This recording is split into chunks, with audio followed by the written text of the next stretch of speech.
good? What's good, y'all? Welcome back to Chins and Giggles, episode 90. Today we have a very special guest, the very first guest of 2024. Yes. We got ALANNIZED in the motherfucking building. Échenme porras, amiga. Hey. How does it feel? It feels good. I'm fucking nervous. No, I'm all shaky. Okay, you guys, I was telling him he's usually the one that, you have your own podcast. Yeah. You are the one that does the interviews. So how does it feel being on this side? You know what I was just telling the girls, but I was like, let me just fucking save it for the podcast porque si no, luego se me olvida. Or I just won't bring it up the same way. Yeah. Todo el día no sé por qué chingados. Wait, can we cuss? Yes, Oh, okay. I'm like, okay. What we talk about on this podcast? I feel like literally the whole day, bitch, I was getting like I got a panic attack twice. No sé chingados por qué. Like, I literally was so nervous. I don't do podcasts too often. I think this might be podcast like my second one. Really? You went like, I'm a guest. Right? Yeah, just Jenica's and your guys's. Oh my God. Todavía soy, este Oh, año soy it's an honor virgen. to have So you. it's like, it's exciting, but like Yeah. you said, it's a little nerve-wracking because I'm so used to being in control. I'm so used to like asking the questions. Okay. So ya cuando me están preguntando ustedes, I'm just like, ay, qué chingados me van a preguntar. But I'm I'm gonna excited. interview y'all. I don't know why. Like, I just see you as such an outgoing person, and you have like your whole ass show and everything, you know. So me and Myra were on the phone earlier, like trying to decide what we're gonna say. Yeah. And we're like, "Do you think Alan's nervous?" And we're like, "No, Alan is like so I outgoing." wouldn't Because you do this, and you know what's crazy with me and Karina? It's just us two. I mean, we'll have a guest here and there. And it's like family and friends. Yeah, but you gotta like have basically a guest in every episode. How was that starting off? Because I feel like, we're nervous like doing this. I do get nervous. I'm not gonna lie. I feel like I only get nervous when it's like my first time meeting them because there's a lot of people that like I'll interview. Y es like mi primerita vez conociéndoles. Like I'll fly them out or like they'll come from like out of town or no whatever. way. And like as soon as they walk in, it's like our first impression, like first time meeting. Y si me pongo nervioso, no voy a mentir. Like there's times where like before they get there, I'll be like shaking. I'll try to do like my little little routine. But I feel like ya en cuanto empiezo a grabar, como que se me quitan los nervios. Like right now, when I feel like it's very like it's starting to flow. It's starting to flow. Se me están quitando los nervios. When I went to your guys' restroom, I was looking in the mirror. I was like, oh, you got this. I love it. Pero estamos bien, amigas. Ya nos tomamos un shot antes. Yes. Y ahorita se los But vamos we a might los just take another one right now. Yeah, you know what? We should take a shot. Let's do it. Let's do it. Para quitar los nervios, amiga. Yeah, let's para do que it. empiece a hablar de más. I feel like I have a trouble with like over like talking. I love that. That's why we're here. It's a podcast. So you guys ever feel like I'm talking too much? No, díganme que me calle. This is literally like a podcast. This is great. Can I just say something, you guys? The amount of times we've talked about this happening and it would never fucking happen. Yo me acuerdo que llegó un tiempo donde dije, ¿sabes qué? Ya voy a parar de decirles que quiero estar en el fuck podcast. These bitches. I'm like, they probably don't want me on the podcast. No, we're just literally like, I don't know why it took us so long to start having guests on. You're literally our second guest. First guest of this season. And you know what? I feel like this is going to help us break the ice and like start bringing people on. All right, y'all. Drink up. I'm excited. I have to keep in mind, I have to pour a little bit for you guys because I know like so how is it with one shot you get super lit? Oh, yeah. You know what's crazy though? I don't know if you can relate, but I feel like recently I've been getting drunk really fast. I feel like había un tiempo. You know how they say before you get surgery, like, oh my God, drinking's not going to be the same. You're going to get drunk so fast. Llegó un tiempo and I was like, damn, people are stupid. They're like, it's not que ver. You know? Really? Because I was able to kind of drink like before for a surgery. Like maybe like 4 months ago, I felt like I was like 10 shots, like spacing them out. All alcohólico. But recently, maybe like the last month, bitch, I feel like after a shot, I'm like feeling it. Let's take a shot. Pa arriba, pa abajo, pa el centro y pa dentro. Cheers to our first guest of the year. Cheers. I'm actually honored to be here. Like when you guys texted me, I was like, wait, estoy viendo bien. I know we never really have guests. It's because like, you know what it is too? Like we've always talked about it. And you guys, how long has the podcast been out for? Like maybe 2-3 years already, bitch? We're year 3 right now. Year 3. That's crazy. It's ridiculous at this point. Isn't it crazy though? Like when you really think about it, like how fast pasa el tiempo. I've been doing fucking Noche de Pendejadas going on 5 years. What? Damn, and like I just think I started like maybe like a year and a half ago. And then when I look back, I'm like, bitch, 2019, 2020, like, pasa el tiempo volando y uno todavía en lo mismo. You're like, I'm running out of gas. I'm like, fuck, bitch, I'm already here feeling drained. I feel like you're like the Don Francisco in the 100%. I'm like, quiero llegar a ese nivel. Todavía no, pero Like, come quiero on, llegar. Cristina. I'm like, dame 2 años. But that is you a really goal. are. You That really is one of my are, though. goals. Like, I'm not gonna lie. Do you want to make it like a live thing? Like how iconic Like would an that be audience and all. live with an audience? I do, but I feel like it would have to be like, I feel like that's a little harder because like a lot of the people that are on the podcast, like les da miedo. You know what I mean? So it's like, already intimidating. it's already Imagine with an intimidating. audience? So imagine with an audience, hasta a mí me dirá miedo también, güey. Because like scary. you would think that I'm very like, oh, like no se calla, y no. But like I still get very like, I don't know, como que me da it's pena a normal. veces. I feel that 100%. I think it's normal. But usually with our podcast, we do talk about our week. Okay. How has your week been going? Stressful. I know you did I'm that like, party. I'm for on my the last notes. straw. What's going on, babe? Tell us, please. No, I honestly feel like it's been kind of like hectic. Danny gets his surgery on Wednesday. Tomorrow, no, pasado mañana. Literally, when From this the comes day- out, it's when gonna this comes out, he's already he's like recovering. recovering. Yeah, so we had to pre-film a lot because I really wanted to dedicate like at least a good week. Nomás una semana. No, but I really all he wanted to gets. dedicate like a good week to where like I'm not really thinking too much of work. So la semana pasada, I kid you not, like I think I was going crazy, bitch. Like lo que era Wednesday, Thursday, Friday, I would wake up. As soon as I would wake up, I'd be I filmed 2 times last week, back to back. So I was like getting up, waking up, and I was editing the episodes the same day. So no terminaba de trabajar, quote unquote, until like 11:30 de la noche, de las 10 de la mañana until 11:30. And whenever I would fucking like be done working, I would be so fucking stressed, hasta la espalda me dolía. But I feel like this week's been a little bit less chaotic because I feel like I'm taking it like day by day. Pero Are you nervous? I am. You know what's funny? I was literally telling Danny, because when I got my surgery, Danny was super nervous for me. And I remember we even got in fights. I remember being like, dude, like, I'm not even nervous. Like, you're giving me this bad energy. You were nervous? No, because he was like, babe, I don't think you should do it anymore. I'm really scared. Like, I've looked into it. Like, I've seen this. And I remember getting mad. I'm like, dude, shut up. Like, this is what I want. I'm like, just... You're not stopping me. I'm like, just take me to the surgery place. No, but I didn't understand, like... And you know what's funny? Like, that's when you know you're kind of like it's like a normal thing to be like, that's when I kind of was like, damn, that was kind of selfish of me because I wasn't really thinking about how my partner was feeling. Like, I was just like, bitch, because I used to tell him, I was like, you don't know shit. Like, I'm the one going through the surgery. I'm the one that's going to be put down. But now that it's the other way around, I got an anxiety attack for him like maybe like 3 days ago because I was like, wait, like no mames, en unos días, like it's because surgery's scary. You know? It is. So I'm assuming they're pre-filming, right, for the podcast. Or how is that going to work? Your guys' their podcast. Oh, they're pre-filming tomorrow, and I think. But the thing with the nose, I think, like the recovery isn't intense. Okay. So like, I think he's gonna be already filming like the week of his surgery, like during recovery. I think he should already film with a cast and be like, I got my nose. He's like, look, bitches. I love that. I think that's like the cool part about it. Yeah. Para los que no saben, amigas, el Danny, ahorita cuando ustedes están viendo este video, he's already recovering from nose surgery. And you know what it is? It's like one of those surgeries for him that I feel like is so life-changing because desde que lo conocí yo, like he's always wanted it. Like since I met him, he was always like, oh my God, my nose bugs me, my nose this. I think like one of the traumas he has never had like a relationship with his dad. And his dad has his nose. So it would trigger him a lot. Like sentía como que pues se parecía mucho como su papá. So like seeing him finally being able to get it is crazy because he was supposed to get his surgery in 2022. Oh wow. Like with the same doctor, and he stopped working last year. What was it? Maybe like in the beginning of last year. So like when he stopped working, pues obviamente ya no tenía el dinero, the income that was coming in from his old job. So it was kind of like se le hizo un poquito difícil to get it until finally todo este pinche año he was busting his ass off on YouTube y finalmente se la agarró. That's so exciting, Yeah. dude. I saw how you guys did like a whole party. Bitch, we planned that shit in 2 days. Was that your plan?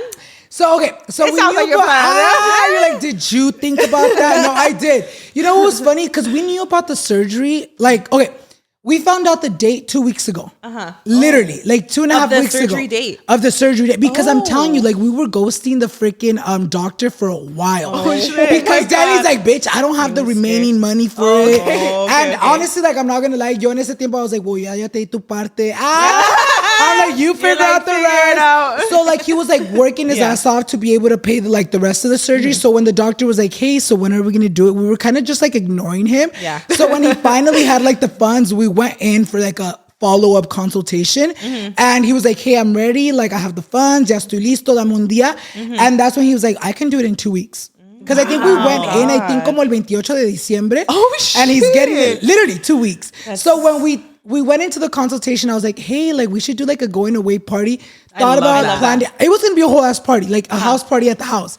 But we just got fucking busy y se hizo brunch. That's fucking because that was easier than planning a whole ass party. Yeah. You bitches You know guys, that. you guys had, what do you mean easier to buy? You guys had a whole ass cake and everything, like a whole But I nose feel cake. like that's easier to love do that. than like, oh, we're hosting a party, yeah, like that's clean true. the Yeah, house. yeah. Menos Party? madre también. Yeah, It's she was hard. iconic though. It was. But let's talk about how we met really quick, because I don't think we've brought that up, because we've been knowing you for a A while. long time. Yeah. Like how many years? I want to low-key? say I met you girls maybe 2017, 2018. When was the Sofia Vergara perfume thingy? That was VidCon. 2016. It was VidCon. No, not VidCon. BeautyCon season. Wasn't it like 2016? It had to be 2015? I'm like, 2016 someone look it or up and give us a 2015. date. It had to have been like on a fucking like 2015. No, no, too far back. I'm like, I was in kindergarten then.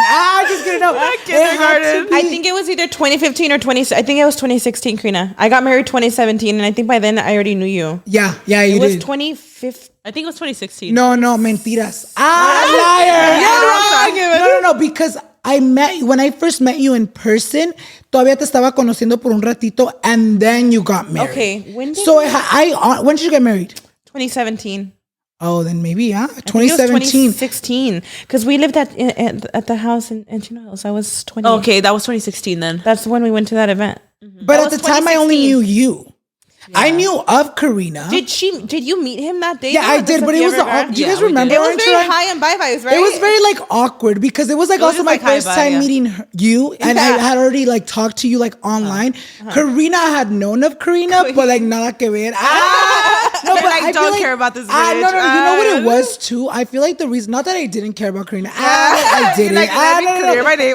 No, but the reason why is because at the time I felt like no te iba a caer bien. What? You know what it is? It's Oh my because, God, I'm dead. No, Why? because at the time you were very like PG-13, no PG-10. At that time, people thought I didn't even say the word shit. Yeah, no, and honestly, like when I knew PG you, era. obviously I built a friendship with you because we were both in the beauty space. So obviously, like my touch of glam, like, and Karina was very much Very in much like DIY content. white content, and a lot of your content was more geared at the time for kids. 100%. 1,000%. So yo me Yes. acuerdo que hasta cuando hablaba malas palabras, me sentía como like, oh my God, me va a she's judging me. juzgar. What was Yes. your first impression? I'm dead. Like, what was your first impression of her? My first impression was like, I Karina's was the scared, lame eh? twin. No. I'm not. I I'm the cool literally twin. did. I'm No, the- but I swear is to so God funny. though, like after I did meet you, like after we actually hung out, I remember even talking to you and telling you, Yeah, yeah. I was like, bitch, I didn't think you were this fun. Bye. I didn't think Because you were an alcoholic. Myra was more out. Maybe because we kind of met in the We same were in the same space. space, and then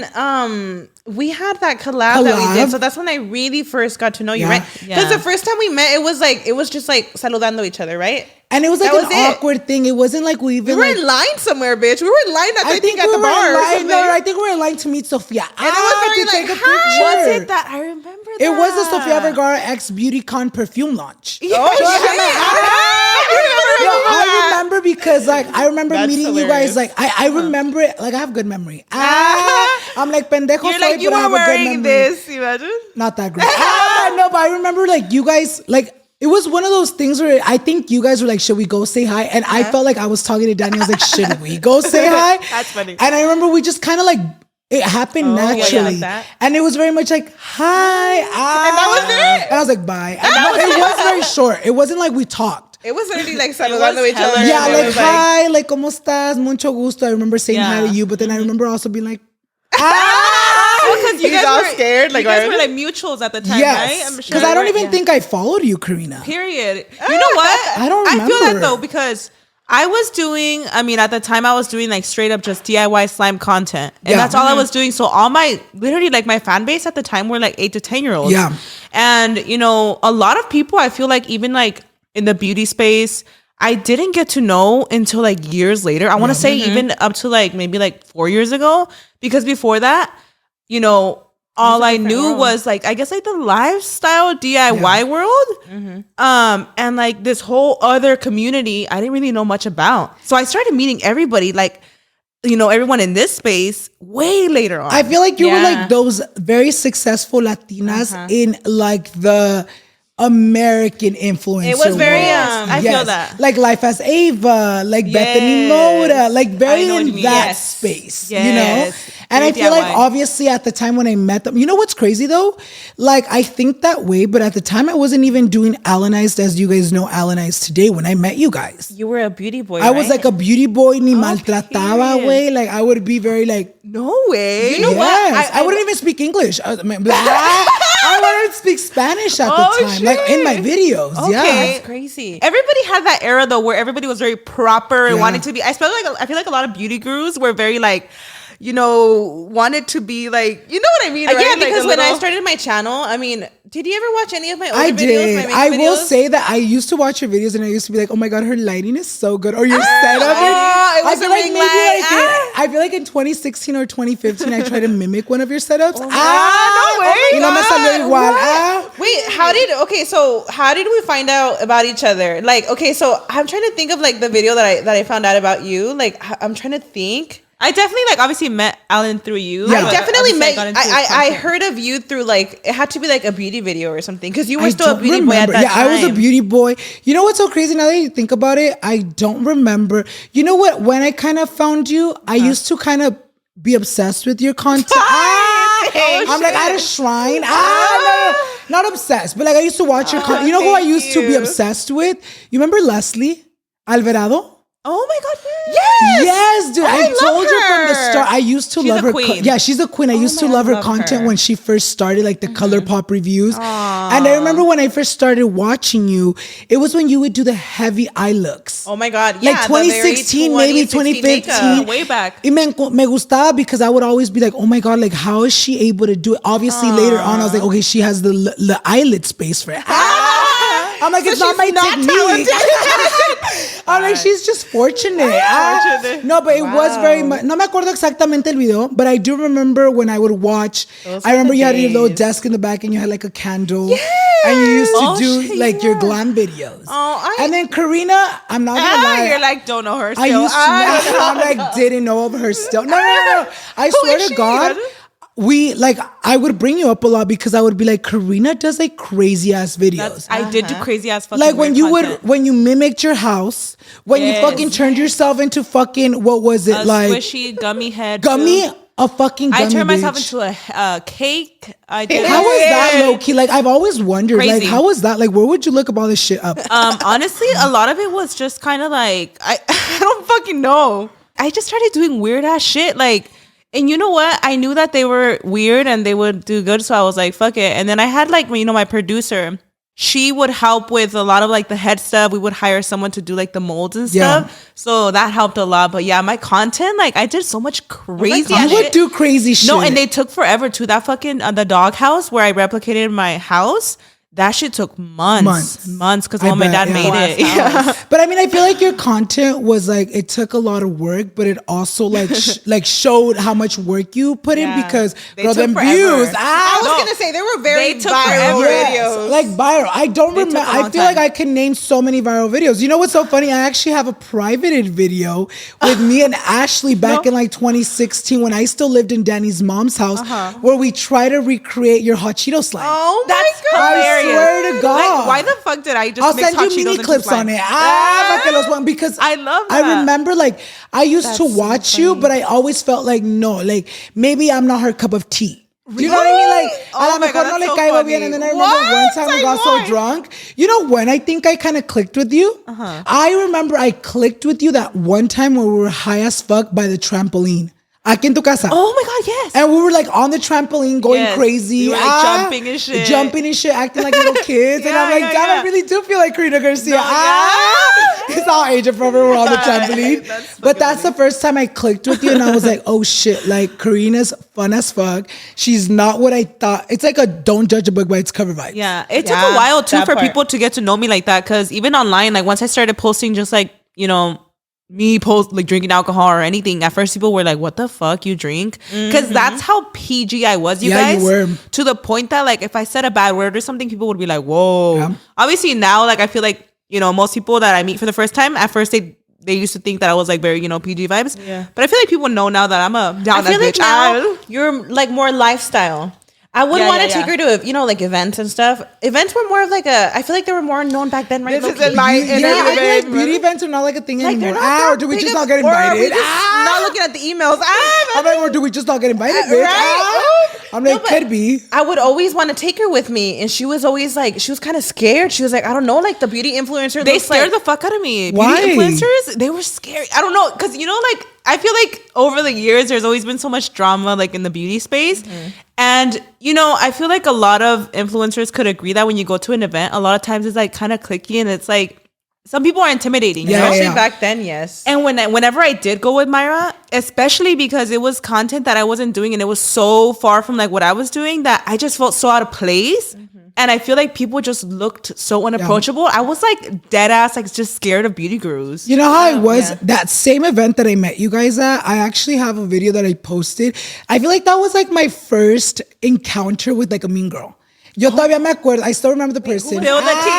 Oh my God, Karina was a mean girl. Oh, like, it was y'all. Oh my God. No, it wasn't y'all. That was like my Spill first the tea. encounter because I was like that too. When I first met you guys, I feel like I was like 17, maybe going on 18. Bitch, I met you guys pretty young. In 2016, I think I was still in high school. I hadn't even graduated. And I think VidCon is what, during the summer? Yes. No, not VidCon. Why do I keep saying VidCon? BeautyCon was like during the summer. So fue como around the same time, like I was graduating, maybe turning 17, 18. Y me acuerdo que ese mismo día, there was like a really popular beauty influencer. She was like really big in the English world. I'm trying to think who it is. I'm like, I'll tell you guys later. Or bleep it out. Right? Wait, bleep it out. And then get you guys' reaction. Go bleep it out. I Do you fucking remember knew her? it. I fucking knew it. Was she rude to you No, that she day? wasn't. She was no. It's just that when you said It was her, dude. I remember, like, I was so pumped because I was like a huge fan of her because at the time I was like all chamaquillo vibes. And I remember I was like smiling at her because at the time chamaquillo me, she was probably like what, in her 20s, like mid 20s. Y me acuerdo que yo pues, like to like hello from a distance, she goes, you're kidding. She don't even I'm come out when not. I Google her. She fell off. No, she did, I think. Yeah. You know So- what? I feel like I'm confused. I No. need to confirm by seeing a I picture. actually- We're gonna pop the picture right here. As soon as you see her face, I want to show you. Do you think that she probably didn't see you, or was it like obvious that you were? No, like, bitch, she literally looked at me up and down. Yo todavía me acuerdo, tenía como un pinche pantaloncito y con una blusita blanca. It was very like high school ALANNIZED. Like I thought maybe, you know what, like maybe Yeah, I wasn't that's giving. fucked up. Maybe. No. But I just remember like that day I went home and I was like, no mames, way, like So it like impacted so your day. fucked up. it did because I used to watch her content. Like, because I feel like, you know what's crazy? When I first started YouTube, I used to watch a lot of like American YouTubers. I used to watch Megan Rinks. I don't know if you guys remember her. I think at the time she was like Megan Rosette. A lot of like Samantha. Jacqueline Hill. Not Jacqueline Hill. Okay. Nada contra ella, but like I just wouldn't watch it. Yeah, Como okay. que I wouldn't like click see with her what you mean, though, content. yeah. But it was like a lot of like Live as Ava. I used to like watching her content. So Alicia at the Marie. time I was very like I don't know what it was, but I did get kind of sad and I was like, did chinga she tu madre. do? Pues. Like, I mean, that's fucked She up, just yeah. kind of like what She did just like looked. I was smiling at her because I was like, oh my god, I wanted to get it. You know, like when you see someone you're a big fan of, y te da course. naturally you're vergüenza. fangirling too. And I'm you like, know?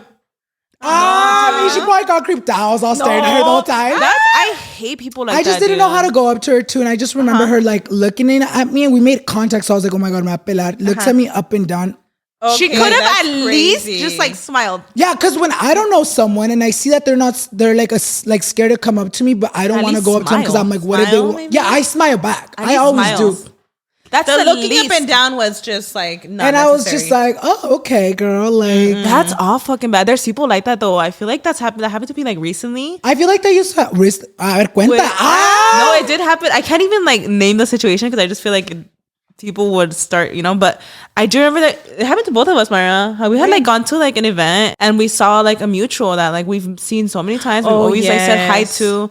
And then me and Mara, like, we're trying to just like, because we hadn't seen her earlier, so we're just like, and when I you swear, almost like, when you want to make eye contact to saludar. so it's because you want to Pero like, ¿qué te hizo? I'm like, she just like 100% ignored us and we were like right here. Like, didn't you wave at her too? Yeah, we both did. We were just like, I was just like, this is fucking And no los awkward. peló like at all. she's like, ¿quién Los son? peló. I feel like that's so weird, right? When you I was when you like, what's going on? This is talk fucking to someone awkward. online and you see them in person, you expect to like something like to happen, right? I feel like it's the fact that we're very like people because I feel like you guys are very people like Yeah. me. Like I feel like I can trying to sit down click with with you. anyone and be like platica.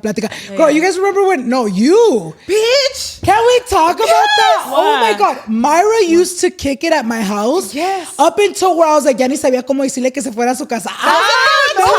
Like I was like at your house till like 6 6 in a.m. the morning. But I like, was just telling Karina this. I'm like, we used to be really yes, close. me and Karina, no, dude, like, me and Myra used to literally, like, she would come over. We would talk about, like, the random What the fuck shit. would you talk about? I remember, like, that one time that you Like, came can't over. bring it up on camera. I'm kidding. Like, but I remember at the time we were, like, talking about taxes, like, all this random shit. The IRS coming for me. And you're like, bitch, I'm waiting for the IRS to knock on my door tomorrow. But, like, we would talk about like crazy shit. forgot about that shit. one time that Myra, Ya ando borracho. That one time Myra came over. Notice I'm trying to be like Karina. That one time Myra came over. That one time Myra came over. She left at 6. I remember everyone left at like 12. Danny ya no aguanta. Wait, Danny was working in the madrugada. No, mames. Did he get up? Like, when is this bitch leaving? No, bitch. Wasn't he like getting up to get ready for work? Oh my god, I Y think tú todavía aquí en la it casa. was. Yes, dude. Danny was probably like, why is this And then bitch also still here? one time I remember freaking Myra like at like 10 o'clock what in the was the noche. fucking What are you doing? reason? Want to come over? And I came over to this exact spot. Like, the fuck was I? Was she here that day, Karina? I think she was, but oh no, that's when you had your apartment. I was probably Wait, in were you in LA. LA? I would have definitely 'Cause I joined the remember fucking during that party. time- Isn't that crazy though? Like, what the heck? Like, Because how are you like here and I wasn't here? What the No, I fuck? know. You had your LA apartment. Yeah, you No, did. but I was in LA a Which lot. I remember. You were in LA. Like, yeah, that's when LA. you were super booked and busy. You guys not came that you over. were now, but, Busy. but I she remember was. you guys came over. Yes. Do you guys remember when you guys came I over to my did. apartment? We were That's at when an you guys event. kind of first really met, right? That was my first interaction. I feel like actual interaction with you, right? Yeah, no. Can I And- say so? Oh, huh? No, yeah, No, no. I was gonna say I'm like I feel like that day was probably not the best impression of me because I was so fucking tired. I remember Myra was like, "Oh, can we go over like after whatever after the It was event?" like an event or something. And I was Not like, quite Had to be though. an event. Because I was like right there, literally like in fucking in West Hollywood. I was right there. So I was like, yeah, that's fine. But I remember I was so exhausted, and I was like, oh my god, I feel so bad because I feel like I look like I'm uninterested in the You're like, conversation. leave. Ah! No, I was just so exhausted. But I remember after that, I was like, I know. I hope I didn't look like a bitch because I was so quiet. I'm like, yeah, you did. it's okay if Honestly, I don't remember. Like, I remember having a good time, girl. Like, what did we even do? I Were we don't just remember. drinking or something? I We were just remember. You let me borrow some of your slime. I remember. Oh, I Playing with did. slime. I Sure. remember because that's when like slime was like so big. I Oh, mean, yeah. it still is, but It- like it I was feel in its like prime. it was in its prime when you were doing all your slime videos. Y me acuerdo Yeah. que fuimos. I don't even fucking know why we went. That's so funny. I don't know. What were we even doing? Why did you take me? I know we were No, you driving guys were- around and I was like, let's go to Karina's. Let's just go to It was that an Karina's. event or something? Yeah, I think you guys were probably lit from the event because you used to do that often. I remember you used to call me like, I hey, introduced you to Stephanie too. I took her to your apartment. you used to call me like after an event. You were like, oh, like we're trying to figure out somewhere to go. Can we just come over? We had And I'd be like, all carpool. right. I remember. what it was? Because I remember you being in my backseat, and I remember being in the we were backseat. chismeando, like talking about like relationships and in general like all this stuff. So I remember we were like leaving together and like going together. Because it was around that same time when you would come over to my house and we would hella stay up hella late. Yes. That's crazy. I know, dude. but like, why did you kick me out? Like, bitch, 6 a.m. You know what it is though? That's Like, crazy. no, like honestly, I'm not gonna lie. Like I'm so used to it too. I have my friends, like shout out to Priscilla, Nerali, and them. Son de larga plática. Like even to when like there's no, and I love that. I love that. Danny's more like, okay, ya estoy cansado, me voy a subir para arriba. But I'm more like, if you're still willing to talk, girl, like let's move it inside. Because I remember we started outside. We moved it to like, what was the fucking reason? I know, and I remember with Myra, it was like, I think it was like maybe like 1, and she's like, oh, I gotta go, and then we moved it inside. I did say I gotta go to my first sala, and then we started plática, and then she's like, no, dude, I gotta go. We walked a little bit. La plática was so good. No, that's us too. He's with not keeping me hostage. You're not leaving. Imagine. No, dude, I remember. That's so crazy, dude. Like how long that was. Yeah. All right, let's do another drink. Let's cheers to dry January for those of you guys staying strong. Cheers. A ver. With a Heineken 00, an alcohol-free option to the original, y'all. You guys, it has 100% taste, but 0.0% alcohol. Does that not taste amazing? It tastes really good. Like, it tastes like the real thing, but without the alcohol. I feel like if I was not drinking, you guys, like I would be vibing with this. It's giving like that without the side effects of the alcohol. No, That's literally. good. It's giving that vibe, right? It's perfect for the times where you're not drinking, but you want to be in the vibes, you know. You know, you're doing dry January or for whatever reason, but you're like, you know what? I want to taste it and I want to be with the vibes with everybody. I just don't want the effects of alcohol. This is perfect for you, queen. Y'all are going to be so shook, but this only has 69 calories. Damn. So not only if you're doing dry January, but you're trying to stay on your fitness journey. A los que se quieren cuidar la figura, amigas, se les recomienda esto. New year, new me. Cheers. So head over to the link in our show notes to purchase. Must be 21 and over to purchase. Please enjoy Heineken responsibly. Period. Cheers to that. This episode of Chins and Giggles is brought to you by Huggies Little Movers. Huggies knows that babies come in all shapes and sizes, and their tushies do too. Huggies' best fitting diaper is their Little Movers with its curved and stretchy fit. Moms know that there's nothing worse than a diaper that just doesn't fit right, especially for your active babies, girl. I love Huggies because I can rely on them to keep my baby covered while he moves around. My son right now is super, super active. He's starting to crawl. I mean, this little boy puts up a fight when I'm changing his diapers. And let me tell you, Huggies is the way to go, girl. That's my go-to, 100%. Huggies Little Movers are curved so my baby feels comfy no matter how much he's moving around. And he's moving around a lot, girl, let me tell you. They also offer up to 12-hour protection against leaks, which is a game changer, of course. We all know. Mamas, you know, girl. Get your baby's butt into Huggies' best fitting diaper. Huggies Little Movers. We got you, baby. But honestly, like to get back a little bit to like the convo we were saying, one thing I will say though about the twins, I have to say that you guys are probably like the two of the very few like most humblest people I have ever met in the industry. I just feel like it's so hard to come around people that are genuine. You know what I mean? Because like you run into people that like you know they're only being cool with you or genuine with you for that moment y ya después de que se te pasa you're high, like les vales verga. But I feel like you guys are very much like those girls that I'm like, you know what, Karina and Myra, sé que son igualitas, sino mejores que lo que than what they are online. Wow. I really do feel like I could say the same thing about you. Oh, thank you. No, like dead ass. I was telling Myra, I was like, because when we were talking about it earlier, I was like, no lie, I feel like Alan and his whole squad. Like if I see you guys at a party or anywhere, I feel like you guys are like my comfort influencers where I'm like, oh, Alan is here. I literally, anytime I know that you guys are going to be at an event, I'm like, okay, I already know who you're going to be. Because I don't know if you guys can relate, but when you go to an event, even though you know people, like a veces you're like, fuck, no me le quiero pegar como chicle, because it's like, I know them, but like, ¿qué tal que they're like, ¿por qué se nos está pegando? And I feel like with you guys, sí me les puedo pegar. No, definitely. Like, you know what I mean? And I feel like your squad reminds us of our squad. So it's like, just meet up. Literally. Yes. And we all get along so well. Like, your squad might, like Elizabeth, all of us, Irma, Danny, all of us, Peter, we all get along so well. So I feel like that's why whenever I see you guys, I'm like, okay, they're there. It's going to be a fucking good time. Yes. Literally. Same, dude. I feel like I felt that since the beginning, though. Yeah. Like, because I feel like we really started clicking after that collab we did. The one where you wouldn't stop laughing. No, and you know what's funny? Like, again, I was really nervous, like, meeting you, because I was like, oh, how is he going to be? And I was eating it up, bitch. I was eating eating it up. Like, I remember when they left, because I remember you had gone with Peter, which I got to still a Tarte remember. event, remember. You guys got there hella late. We did. Like, I was there esperando en mi balcony, like, a ver, ¿cuándo se presenta la amiga? But I remember when you left, I was like, oh my God, this video is so good. I even felt hyped up. I was like, dude, she wouldn't stop laughing at everything I kept saying. You're like, I'm so funny. I don't think people understand. You're hilarious. Oh, thank you. No, like, even off camera though, like you were just such a good time. I honestly felt so accomplished that day because I was super nervous. And I feel like for me too, like obviously, like I do want to say I feel like now I'm a little bit more like ya como que me da pena to act a fool because back then, you know what we were a lot younger. We were younger. Like obviously it was appropriate for me to act stupid as fuck at like 18. I love it. Ahora ya mis 26 años como que me da un poquito de vergüenza, like ay, ya me soy un chamaquillo. But I remember that day when you left and I was editing the video, every single time I would say a word, I estaba like why? cracking up, dude. And it's so funny when I look back at that and I was like, dude, that's so crazy that was like the first time we met. You would think it'd be like it would be more awkward. Yeah. I was just laughing and it the was whole so time. natural.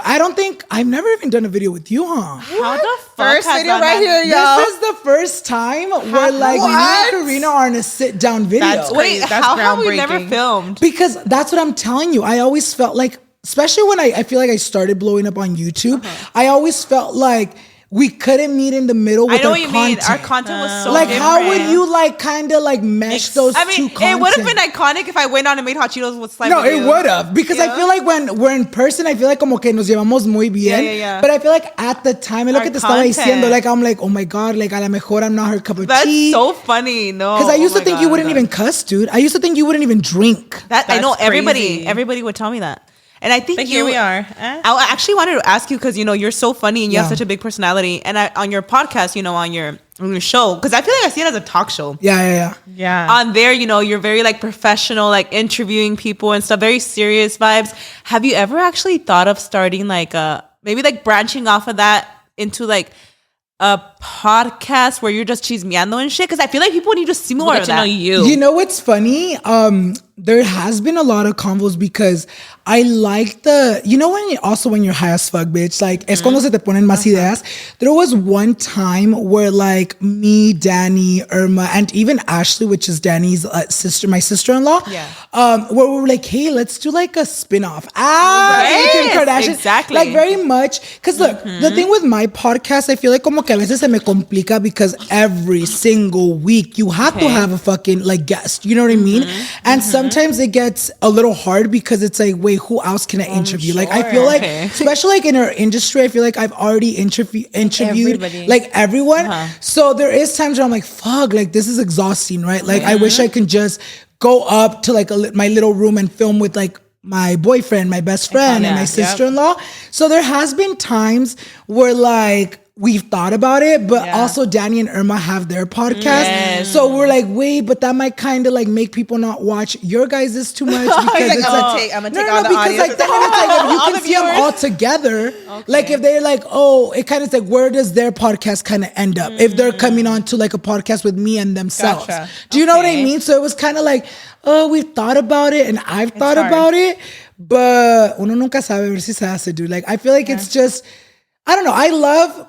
You know what it is too, like with my podcast, I feel like I love it because not only do I get to meet people like in a different level, but so do the people. And I feel like from the start, that was always my goal. Like when I first started the podcast, like when I first had the idea, when I first thought of like, ¿cómo chingados le voy a hacer? ¿Qué es lo que voy a hacer?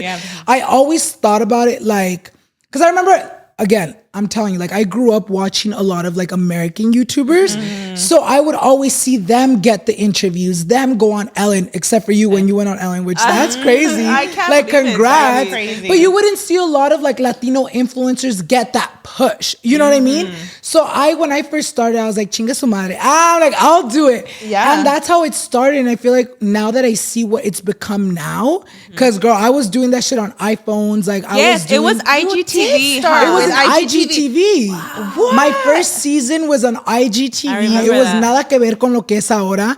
Like it wasn't even, I think it was like I would ask them 3 questions y ya. The episodes would be no longer than 10 minutes. It was so groundbreaking though. Like I don't know if you really know like how groundbreaking that moment was. I literally remember the day that you announced it and I was like, this is fucking iconic. Because even like to this day, people have podcasts, but I feel like you stand out because you literally, it's very like Don Francisco vibes. As it's fuck. really, Like, No, I don't know deadass. anybody else that does that. that's crazy. And that's good to hear because honestly, like, obviamente no me estoy comparando con Don Francisco porque tiene muchísimos años de carrera. Ay, porque no estoy viejo, pero no, but I feel like for me, like, that was one of my inspirations. I feel like, even in the first episodes, if you go back, like, I keep saying, like, I mention a lot, like, the rip-off, like, Sábado Gigante. Like, I do, like, I feel like word by word, I even say, like, the rip-off version of Sábado Gigante. That's so funny. So it's crazy to see, you know, like, now that I've been doing this shit for almost like 5 years, the podcast. It's iconic. Like I look back and like when people reach out to like to me to be on the podcast, I'm like, oh shit. Like, this is Porque a veces se te different. olvida, you know what I mean? Like when you have something, I feel like you can get in your mind and be like, it's not like a big of a deal. But when I really get messages from people or even influencers that were like, wow, thank you so much. Like people are seeing me in a different light. Like if anything, people are like finding me out because of the podcast in a different light. That's when it's like, oh shit, it really feel does like, have an impact. I think I feel like your show or your podcast, I do feel like it brought you to like another level because 100%. I feel like for real, like that was such a big thing. And at the time, I feel like there wasn't like a lot of Latinos in the podcast world, especially like that. Like you came out with a whole ass show. That's It crazy. wasn't just And a it's podcast. really It was well a established. show. You know what's so crazy? It didn't start off as a podcast. It didn't. Like it was supposed to be like talk show. Yeah, it's like very that's talk show. literally. It's very I don't talk think show. it became a podcast until like maybe season 2, season 3 when I got like management because I've been doing this shit for so long, but I didn't get management up until maybe like 4 years ago. Really? I recently like. I've been doing this shit for almost 10 years too. So I feel like it wasn't up until like maybe 4 years where I was like, chinga su madre, I'm going to trust someone with my career. Because I feel like it's a little like scary. Porque escuchas de que, ay, este manager le robó a esta persona. So I would always be like, no. A mí nadie me va a robar mi dinero.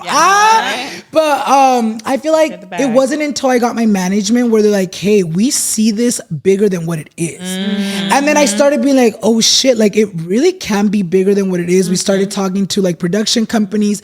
We sold a season, did good, sold a second season. And I think amazing. now, fuck, I'm really bad, honestly. I don't even know if we're season on are you season in? 4 or 5.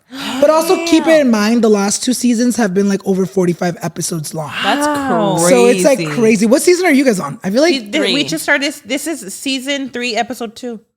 did you guys start the podcast before NYX Cosmetics, right? We did. We did. Because I remember when you guys launched it y me dijeron del podcast, yo pensaba que era the makeup brand first porque yo sabía un poquito de eso. yeah. And then you guys, oh no, it's a podcast. And I was like, crazy. That's We cool. actually brought you product. We don't have it with us right now. We'll give it to you after. But we do have a little gift for you right now. Where is you it? like take Right it here, out. baby. Oh, you I have brought it? right Okay. here. Wait, what? It is a I'm like, is little it the gift. merch? It is the merch. Yeah. Can Here I you just go. say I actually That's loved it when I saw you guys thank you. promote it and I've You been guys- seeing you guys. I'm we like, didn't I have a should little have bag. Sorry. I was not having us gift. Not even with a bag or This is anything. I so know, bitch. I should have brought a bag. cute. Our No. big bitch energy merch. You guys, si no lo tienen, vayan y agárrenlo. Yeah, we actually we forgot to bring this up, you guys, but the Big Bitch Energy merch is now actually available. You can shop at chinsandgiggles.pod.com.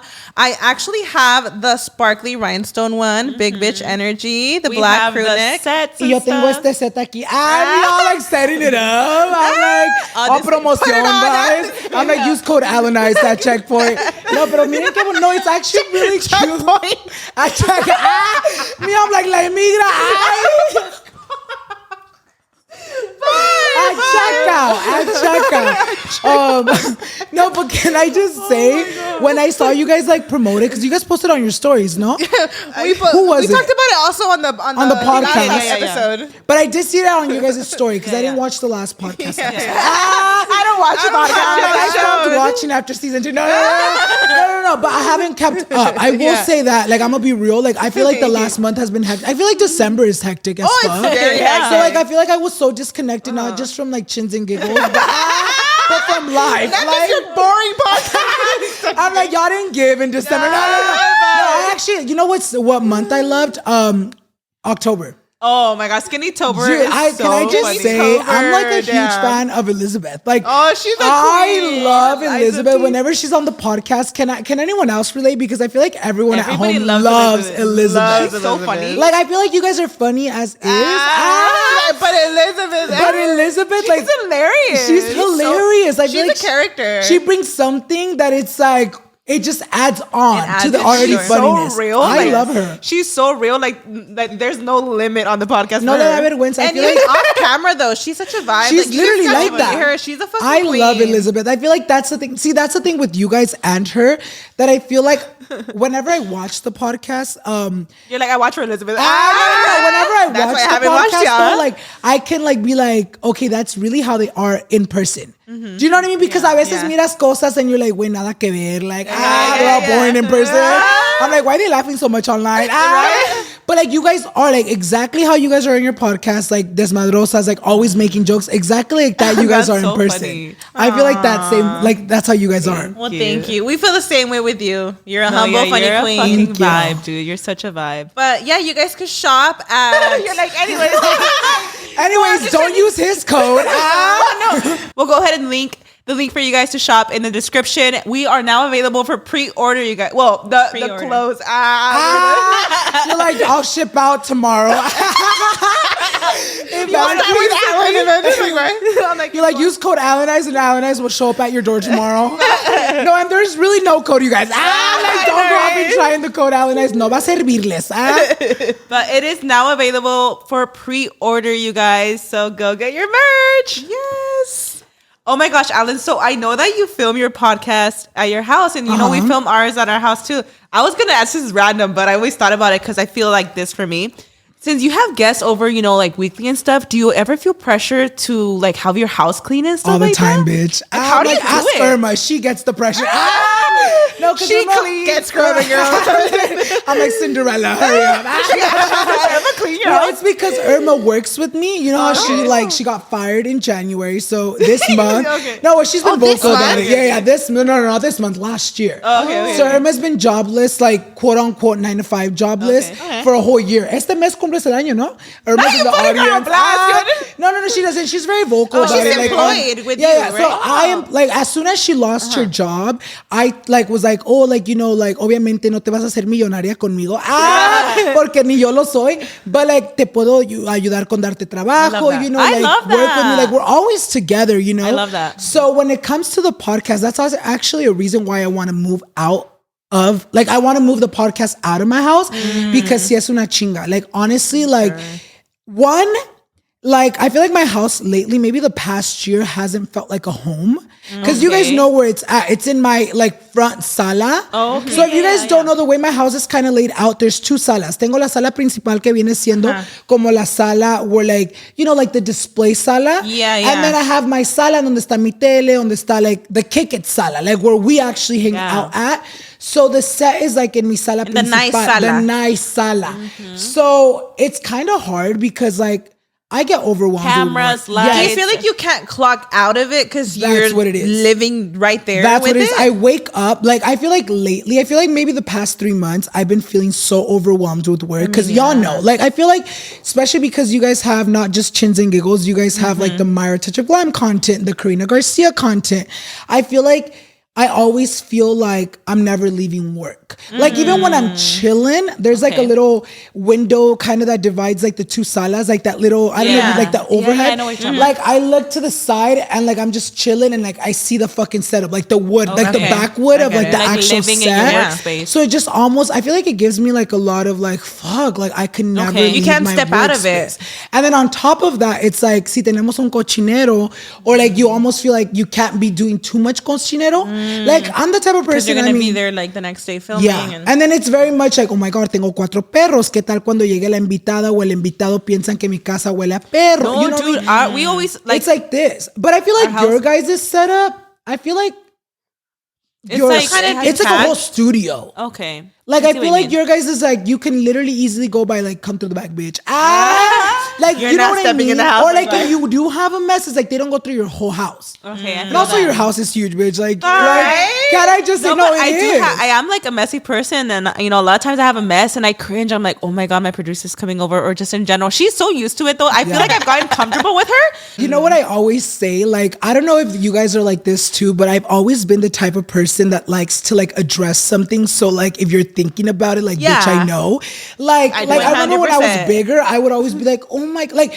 It would always be like when I was bigger in size, I would always be like, oh, like this shirt, like this. So like if you thought the shirt looked tight, like bitch, I know. I'm telling you. Or like when I felt like I would have like a bad makeup day, I would always like, let's say like I'm greeting you, like, oh my god, my makeup looks like shit. get what you mean. Just so like if I you're do already that. thinking that, like I'm like, no, Yeah. bitch, I got ahead of you.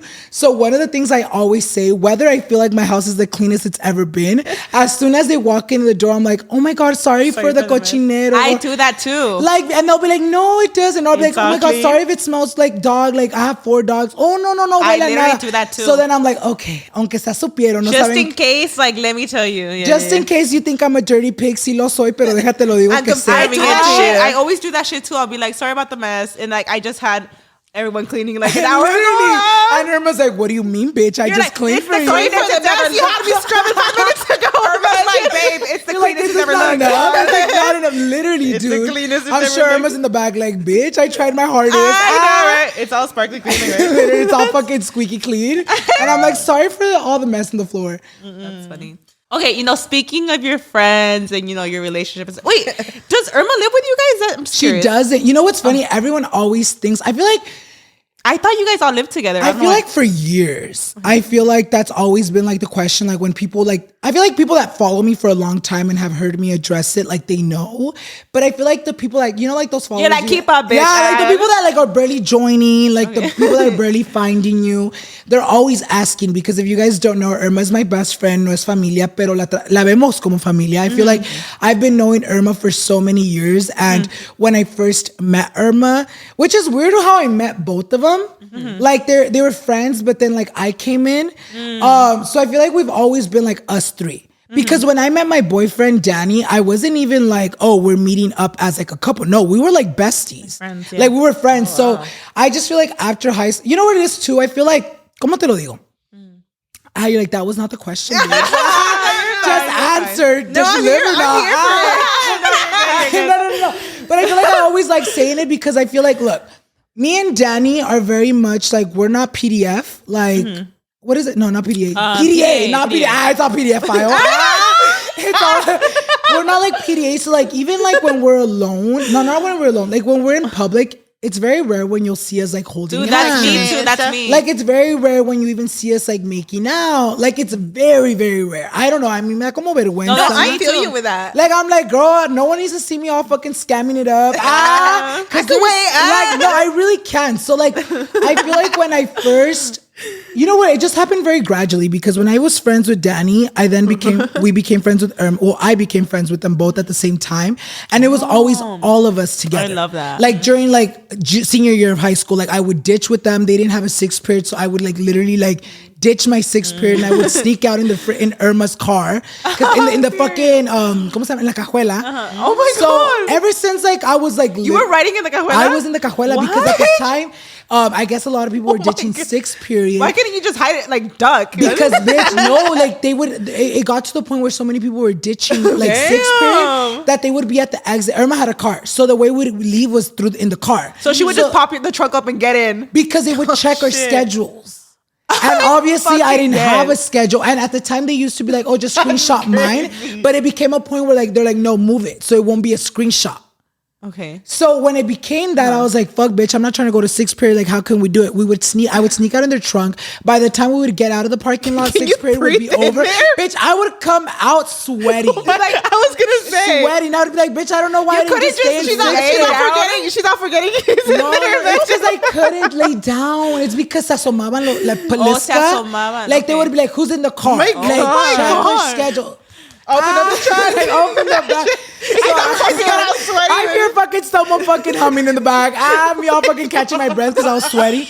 No, bitch, salía de la pinche cajuela hecho en chorros, dude. That's En chorros de crazy. sudor. I don't know why that would give me so much anxiety. So I feel like going back to like fucking Irma living with us, I feel like we were always so used to Irma being with us that when me and Danny became a couple, like when me and Danny are not in like, she's like, no, because I was thinking like, she's all imagining it. No, I was thinking like, no, she wasn't living with us. I was living in her trunk. You're like, actually, like I lived in her car for a bit. Like, no, but like honestly, it was very much like, I don't know how to explain. I don't even know where the fuck I was going with that story. Point is, she doesn't fucking live with us. Did they know each other first before they met you? Yeah. So the way I met them. So they were dating. So I came in and broke them up. I moved my senior year to their school.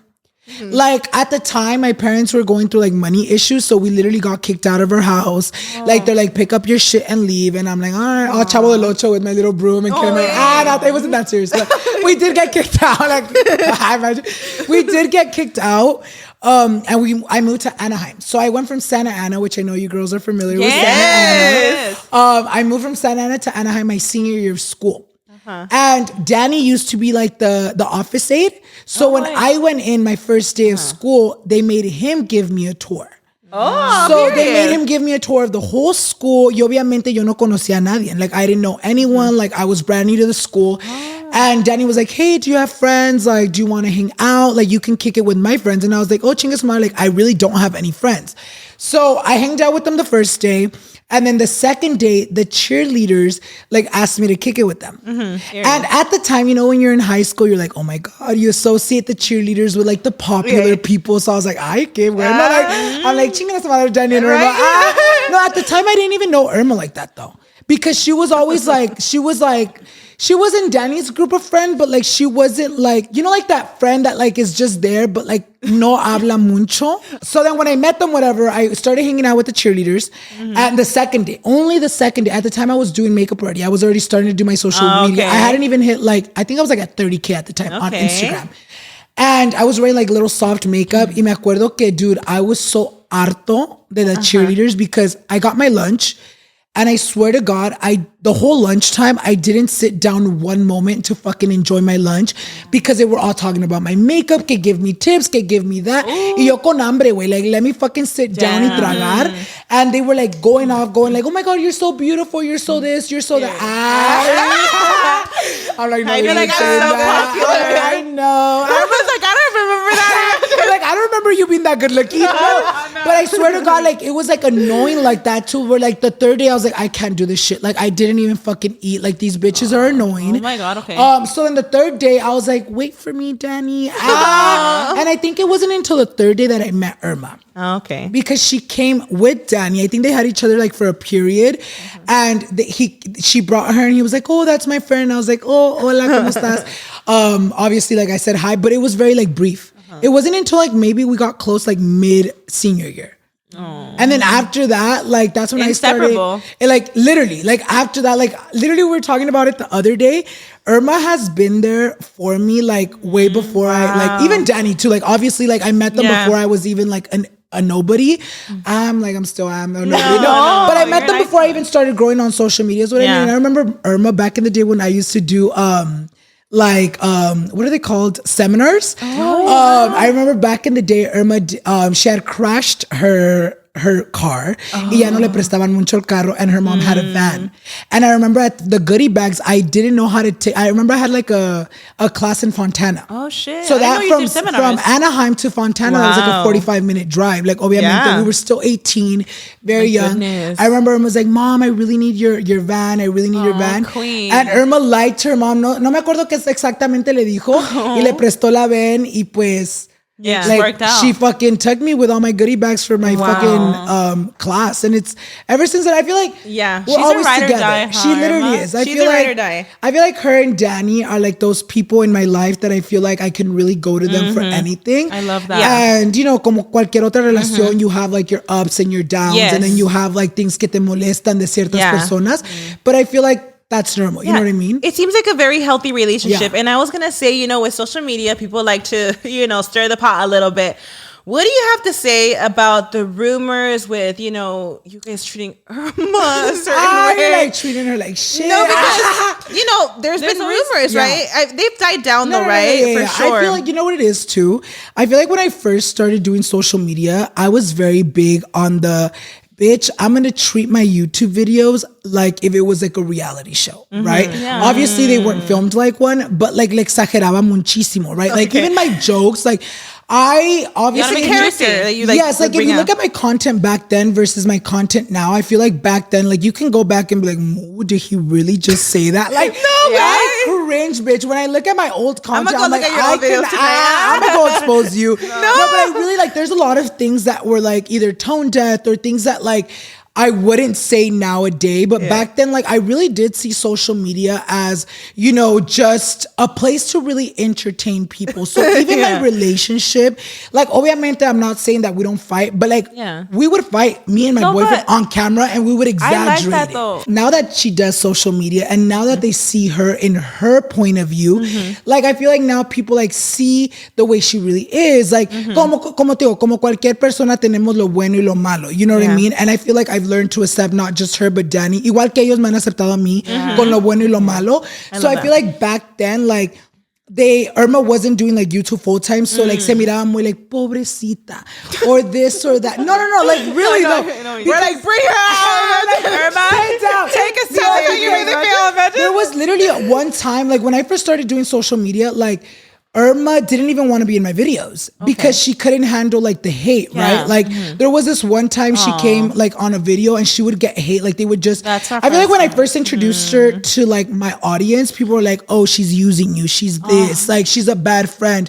Y obviamente por la gente como, you guys know, like la gente nomás ve those 30, 20 minutes, like, you know what I mean? So they don't really see like the behind the scenes. Yeah. So I feel like there was a time like where Irma was like, hey, like I don't want to be in your videos. Like I'm getting a lot of backlash. And I remember having a convo with her. I'm like, okay, like that's fine. But that was when I was vlogging every single day. So I was telling her, I was like, you know, just so you know, like, since I am vlogging every day, like I might see you less, but that's fine. You know, when we have time, we'll see each other. And she was like, yeah, that's fine. So she stopped appearing in my videos. And then she started again out of nowhere. I think she felt like, oh shit, like I'm not seeing him as often. I feel like we're so used to seeing each other like so much that it was always like, okay, well I'm filming all morning. Like maybe I'll see you at night or maybe I see you later. So then when she was like, you know what, fuck it, I don't care. It's not that serious. Like I'll start doing, I'll let you, like I can be in your videos. But it was never very much like, if I can't hang out with you if you're not in my videos. It was very much like I'm working. Like I'll tell you when you can come out when I'm not vlogging, you know? Like the whole time I've been on social media with Irma, there's been maybe like 3 big ones that have like been really, really big. Like public. One of them was when Danny and Irma were on my podcast. And that one was really crazy. Like I remember when that happened, I think I lost like over 30,000 subscribers on YouTube. Whoa. Yeah. Okay. Like that, which is so crazy. Like thinking about it now. Yeah, no, dude, it was like bad. I feel like it blew up more on TikTok. Like that's when like the chisme pages on TikTok were like blowing up, where like they would clip shit and like it would go viral. Yeah. Y me acuerdo que it got picked up by like numerous like chisme channels, and obviamente it went viral. Like I think like on the viral videos, it had more views than like my actual YouTube video. Yeah. So obviamente había mucha gente que ni me conocía or que ni sabía de mí, right? And they were like talking shit. But funny story about, do you guys remember that? Yes. That? So that's like literally the one, the one I remember that time, which is funny because I actually we were talking about it maybe like 3 weeks ago. Cause we've been wanting to watch that episode again. You guys should react it. When we were filming that episode, again, going back to like at the time we treated our social media life as like a reality show, like to give people the que hablar. I remember when we first finished filming it, because at the time they were launching their podcast. So I brought them onto mine to promote theirs. Okay. Kind of like it was like the cross promotion. Yes, like kind of like that was like their promo, right? Yeah. And I remember when we were done, I remember I had my videographer at the time and I was like, hey, do you feel like it's kind of bland? Like, I feel like there's nothing like exciting about the episode. Shoot. So we were like, fuck it. Let's just go crazy, right? And we, bitch, like, I Y'all swear made to it God, crazy. we rewatched that episode like 4 times before it went up. And every single time, me, Danny, and Irma were cracking You thought up, it was bitch. amazing. You're like, we go. thought, Okay. yes, dude. We're like, wow, people are going to think we're like the best squad. Yeah. Like, so funny. Okay, because I was gonna say, do you feel like, you know, these rumors, allegations, all of that, do you feel like it affected your relationship? But it seems like it was more like, it was kind of more planned, so you guys were both like in it. I feel like maybe, you know, I'm not gonna lie, I feel like it kind of did backfire on us to the point where I'm like there was a lot of comments like attacking Danny, attacking me. Where like you maybe started questioning yourself, like, am I doing too much? Or? Yeah, no. Or is it like, are they right? Oh. Like Am do I we being really mean? treat her like bad? But then I'm like, wait, like nada que ver. Like, I feel like it did get us a little bit. I think it shook us a little bit, like us three, because had you guys there thinking? was days where we were like, wait, like the whole world is against us. And goodness. obviously, like during the time, everybody was like hyping up Irma, you know what I mean? And she was very scared to say anything. And we're like, we never were like, speak up for us. Like we were never like defend us. It was very much like, do you like... How was it behind the scenes? Like with you and Irma and Danny, like what were the conversations? Were you guys like, when what this the was fuck is going on? It was. Wait, Irma's can I like, say? they're right. Imagine Can I say? You know what it was? There was a lot of, I feel like because we all knew, como te digo, like we all knew kind of like that, not that it was planned, but we're like, let's amp it up. Like, let's be like crazier. Let's be more scandalous. And I feel like at the time, you know what it was too? Like Irma already had like a storyline. I don't know if that makes sense. Like that's what I'm telling you. Like before, like our YouTube videos were very much like Danny was perceived as that bitchy gay guy. Irma was perceived as like sweet, you know, like nada que ver. But like, you're like, we're all characters. No, literally. Like I feel like obviously like we had like we were ourselves, but it was like ourselves amplified. Yeah. You know what I mean? Okay. So like obviamente like when we talk about it, like there's times like I feel like now the followers know and they see like Irma's character. Like back there, Irma wouldn't even show like how she can be a bitch, right? Like she can be entitled. She can like come for us. But like back then we wouldn't record that because back then, like I was saying, Irma wasn't comfortable with social media. So like whenever like we would try to come for her to be funny, like se quedaba callada. Okay. So, but on camera. But during closed doors, like siempre hemos tenido como ese tipo de friendship. Kind of like how you guys are with like Peter and Elizabeth, Like, where you're Elizabeth able to and go Peter, back and they forth. clash and stuff, but it's all like, it's just Like, banter. but at the time, because ella como que le daba pena, or maybe she was like, oh, maybe like I don't want to like say that online. Yeah, say like the it wrong would things look or- like me and Danny were coming for her. Okay. Right? So it just looked like, I don't know, I think it was just like an awkward time where it did backfire on us. Like it did affect her and you, or was it kind of like... I think it was more, you know what it did? It did to me because that same weekend where we had that same scandal, the following day, I had another scandal pick up about me. Okay, that's crazy. Where it went viral. Like I had all the college students attacking me. Like even my YouTube video got Wait, taken was that the down. one with your other friend? Yes. So that was my other friend. And it did make me question like, oh fuck, am I a bad So you were the friend? target with all Yes, it was like that whole weekend was me and Danny. Like you guys are evil. You guys, you know, your whole purpose in life is to make people feel like shit. But it was like, girl, like it almost, you know what it was? I feel like it made us feel like people forgot like everything else good we've done, not just for Irma, not just for our friends, but entirely like in general, like everything we've done good, Like they're just almost pointing out kind of that. erased. Started picking you guys apart. You know what I mean? Like you're a horrible person. You like should do this. We even got death threats that weekend, which was funny because that same weekend. Okay, so it was Danny's birthday weekend. Danny's birthday was April 7th, and if I'm not mistaken, that whole scandal was like maybe the 6th and the 7th.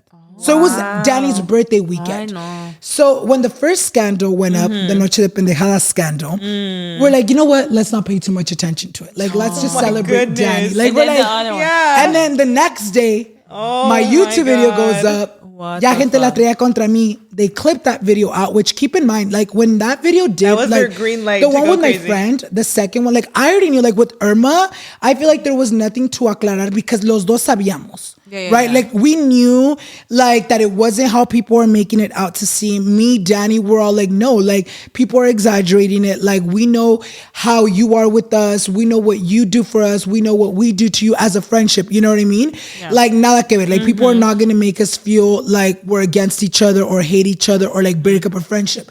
But with my other friend, I did feel some type of way because me and that friend too, like we joke around like that. Steph, she fucking always comes for us.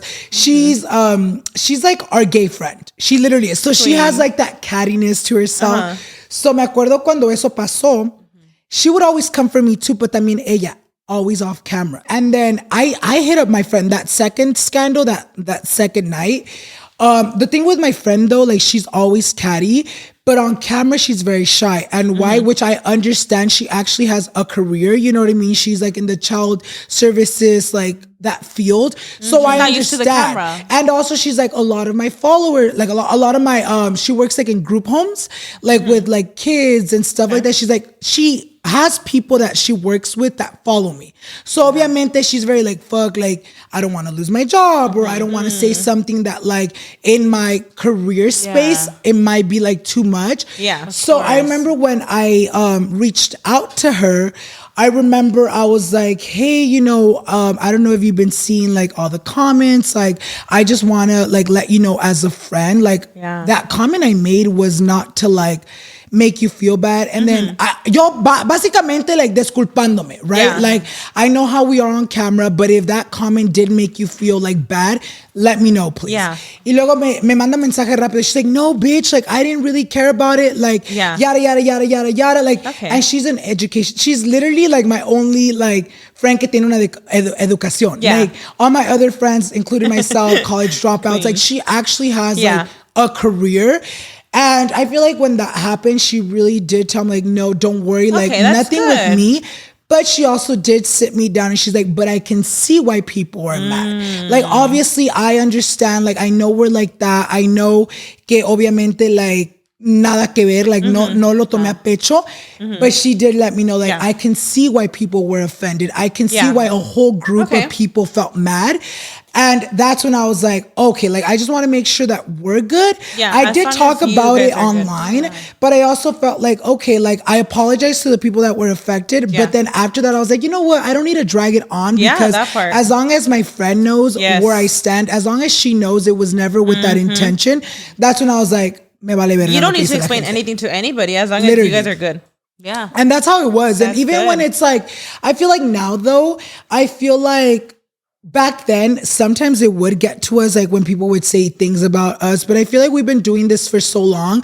I feel like, especially like in our group, like me, Danny, and Irma, I feel like we all do social media now. Like that's literally Danny and Irma's full-time job now, which I'm so happy that they're able to do it. Amazing. And I feel like now we know how this shit works. We know how social media is. So whenever people do talk shit, whether it's towards Irma, towards me, towards Danny, I feel like we're so like, you know what, at the end of the day, esta gente no vive con nosotros, esta gente no está aquí con nosotros, esta gente no sabe lo que en verdad está pasando, que por qué le vamos a dar explicaciones. Explicaciones a la gente que se lo merece, which are my friends and my family if they felt any way affected.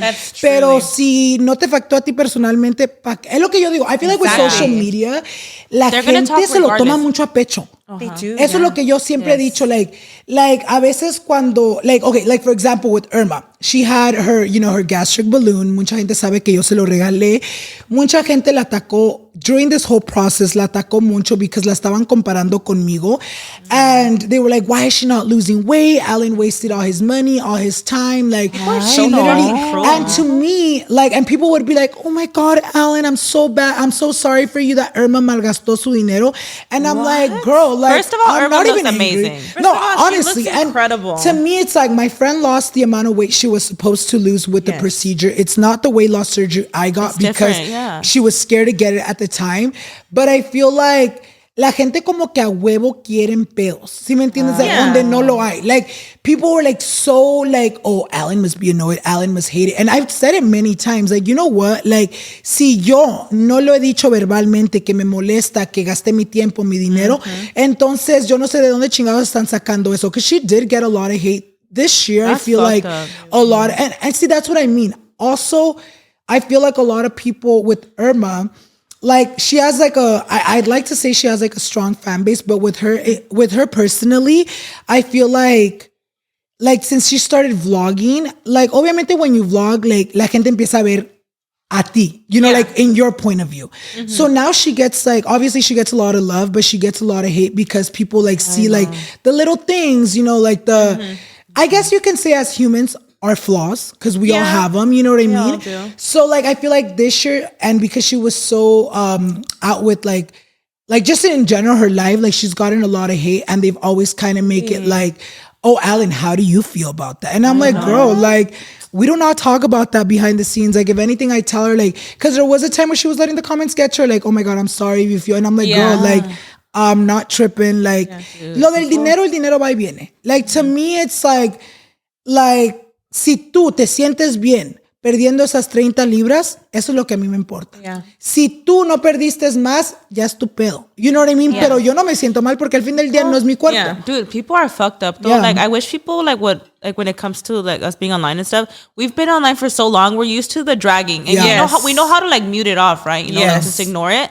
But when they come for your friends, like that's fucked up too because they're not used to it. They're not used to that. They're not. And it's the same thing with our friends too. They come on the podcast, they see one bad comment and it will ruin their day. It literally will. And I literally tell, it will ruin their even day. like when I have like friends on my channel, like I like to think like I surround myself with people that are my vibe. Like obviously, like not that I would never like surround myself with people that are not my vibe, but like obviamente like the same way que yo juego, muchos de mis amistades juegan igual conmigo. You know what I mean? Like they've joked around about things that maybe like at one point maybe I felt insecure about, and I don't take it at heart because like así jugamos, nos llevamos. No, I totally get like yo siento que yo soy de llevarme. Like si tú me vas a decir algo, yo te voy a decir algo as a joke, nothing crazy. Obviously no te voy a fucking but you know what I mean? Like, no, so we feel the same way too, because that's how our squad is too. But I feel like when you're not used to the hate, when you're not used to, or even you get protective over your people. Like when people talk shit on my mom, when people talk shit on my boyfriend, because even Danny for a long time, like he was getting a lot of like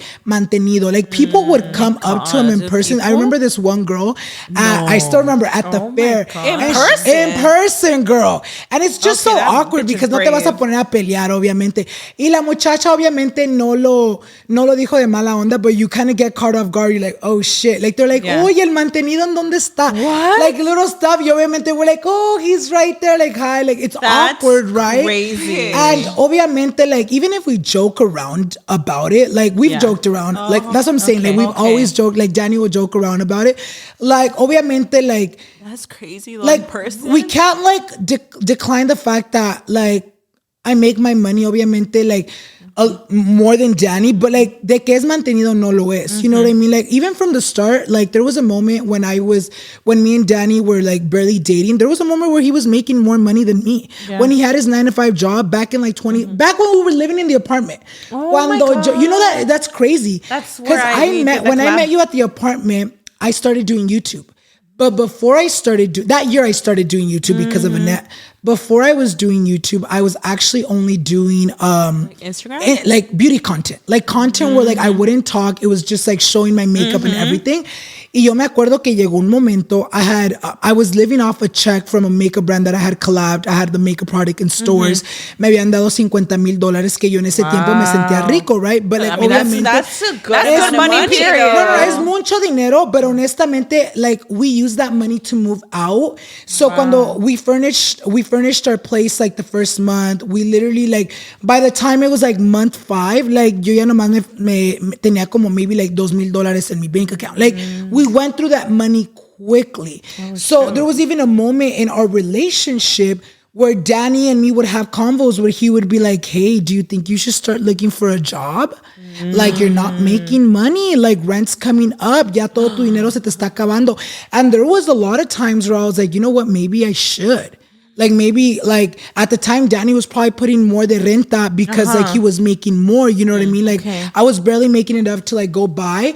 So there was moments where, like, he was making more than me. And, like, people never were like, Alan is mantenido. Or Alan this, you know what I mean? Because I feel like, even if, like, I will say, like, obviamente, like, they come on trips with me, and like obviously like a veces mucha gente like, oh, like how can they afford it? Like a veces like we all take trips, and I'm like, I don't mind it because like how should I say it? Like if you could, you'll do it, or like because I know like if when they get to that moment in their life, like they'll do the same thing for me. When you're gonna need when the time comes to say, you know, you need the help, they're going to be there too to help you. And I feel like with me too, like when it comes to Danny and Irma and even my family, like I feel like, especially like with Danny and Irma, like they were there with me and they helped me with like a lot of things behind the scenes that a lot of people don't know of. So to me, a simple act of like, oh, let's do this, and oh yeah, you have money, but it like, comes from the heart. It just comes like it's kind of like my way of repaying. Like they've done so much for me individually, and like to me, when it comes like when people attack them,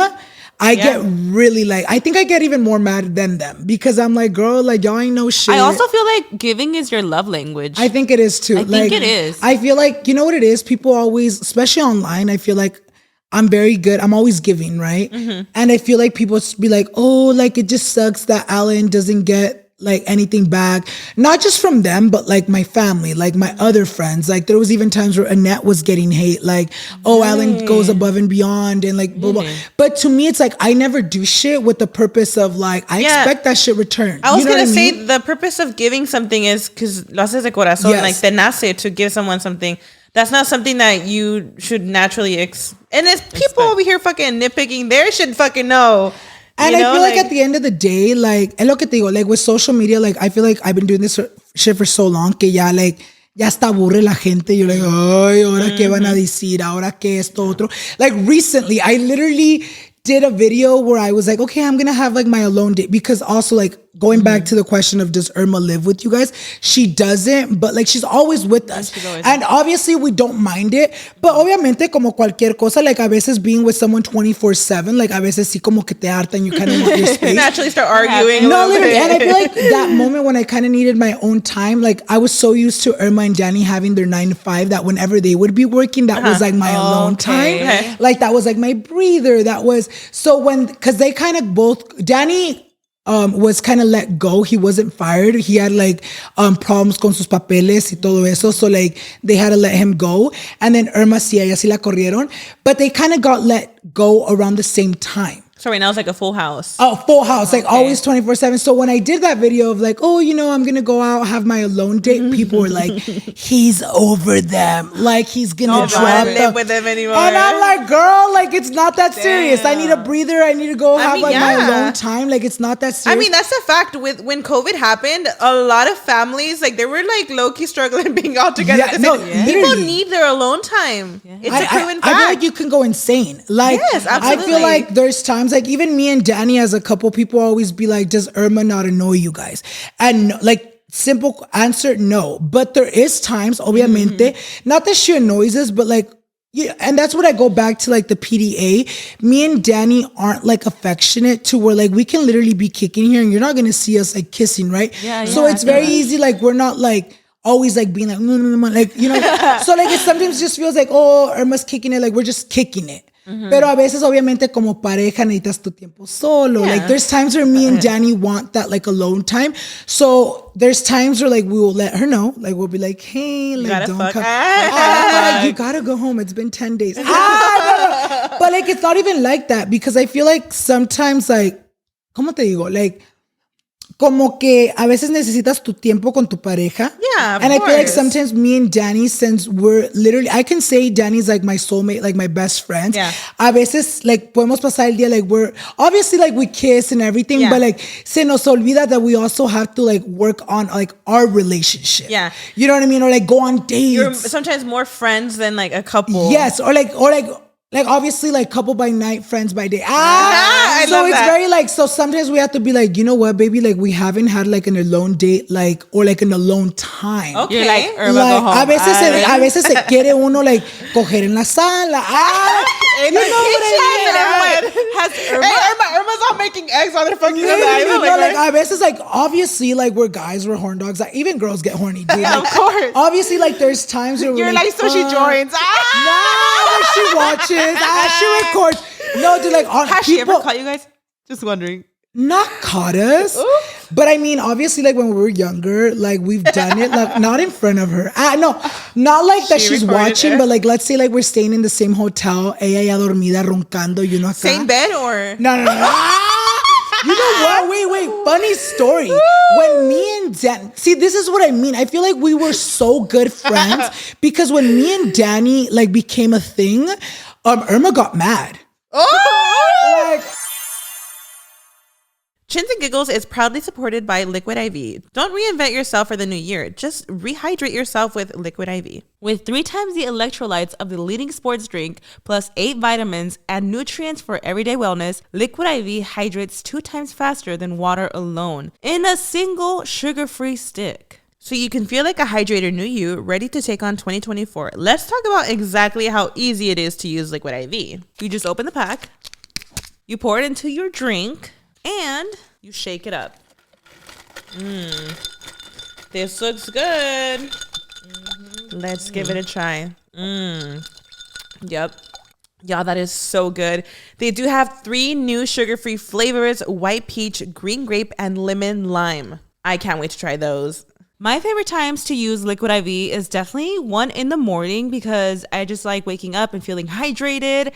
And most importantly, after a good workout, I want my electrolytes. I want to feel hydrated. And also, I struggle with drinking a lot of liquids, and I've been open about this in the past. So having Liquid IV really just helps me stay hydrated. 1 stick and 16 ounces of water hydrates better than water alone. 3 times the electrolytes of the leading sports drink. No artificial sweeteners and 0 sugar. 8 vitamins and nutrients for everyday wellness. Non-GMO and free from gluten, dairy, and soy.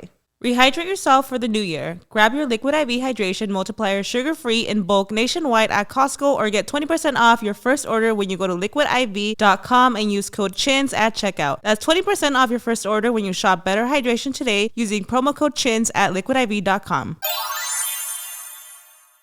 This episode of Chins and Giggles is presented by NYX Cosmetics Pro Fix Stick Concealers. Oh, baby, when I tell you this has been my go-to concealer. NYX Cosmetics Pro Fix Stick Concealers is super affordable at only $9, y'all. You can get 3 shades for less than the price of a more expensive one. It's the best bang for your buck, mama. Not only are they super affordable, the quality, y'all, like they've literally been my go-to. NYX Cosmetics Pro Fix Stick Concealer comes in 24 pro shades to correct, conceal, and brighten. 24 shades is amazing, girl. Sometimes it'd be hard color matching for concealers. That part, yeah. That's a good range. The color correcting is made easy with 6 color correctors for all skin tones and 18 complexion shades to conceal and brighten like a pro. Get this, girl. It covers up dark circles, redness, hyperpigmentation, discoloration, all of it. Pro Fix Sticks covers it. It's so pigmented, y'all. You really don't need to load it up. They're also super easy and convenient. You can keep it in your purse for a quick touch-up while you're on the go. When it's on for 12 hours. A quick fix and a solid stick for anything you're trying to fix up really quick. No mess, no fuss, just results fast. Okay, that part, I love retouching with it because it literally melts onto your skin, and you could even just like use your finger to put it on. Like, it's amazing. You know, with other ones, sometimes it's runny or you have to like blend in with products. With this, you could literally just touch up anytime. So girl, what are you waiting for? Get your NYX Cosmetics Pro Fix Stick Concealers at your favorite makeup retailer. Irma so she was trying to hook up with Daddy. I think she wanted one of us. No, because that's what I'm telling you. Like, I think it's like we all were friends at one point. Like, we were all best friends.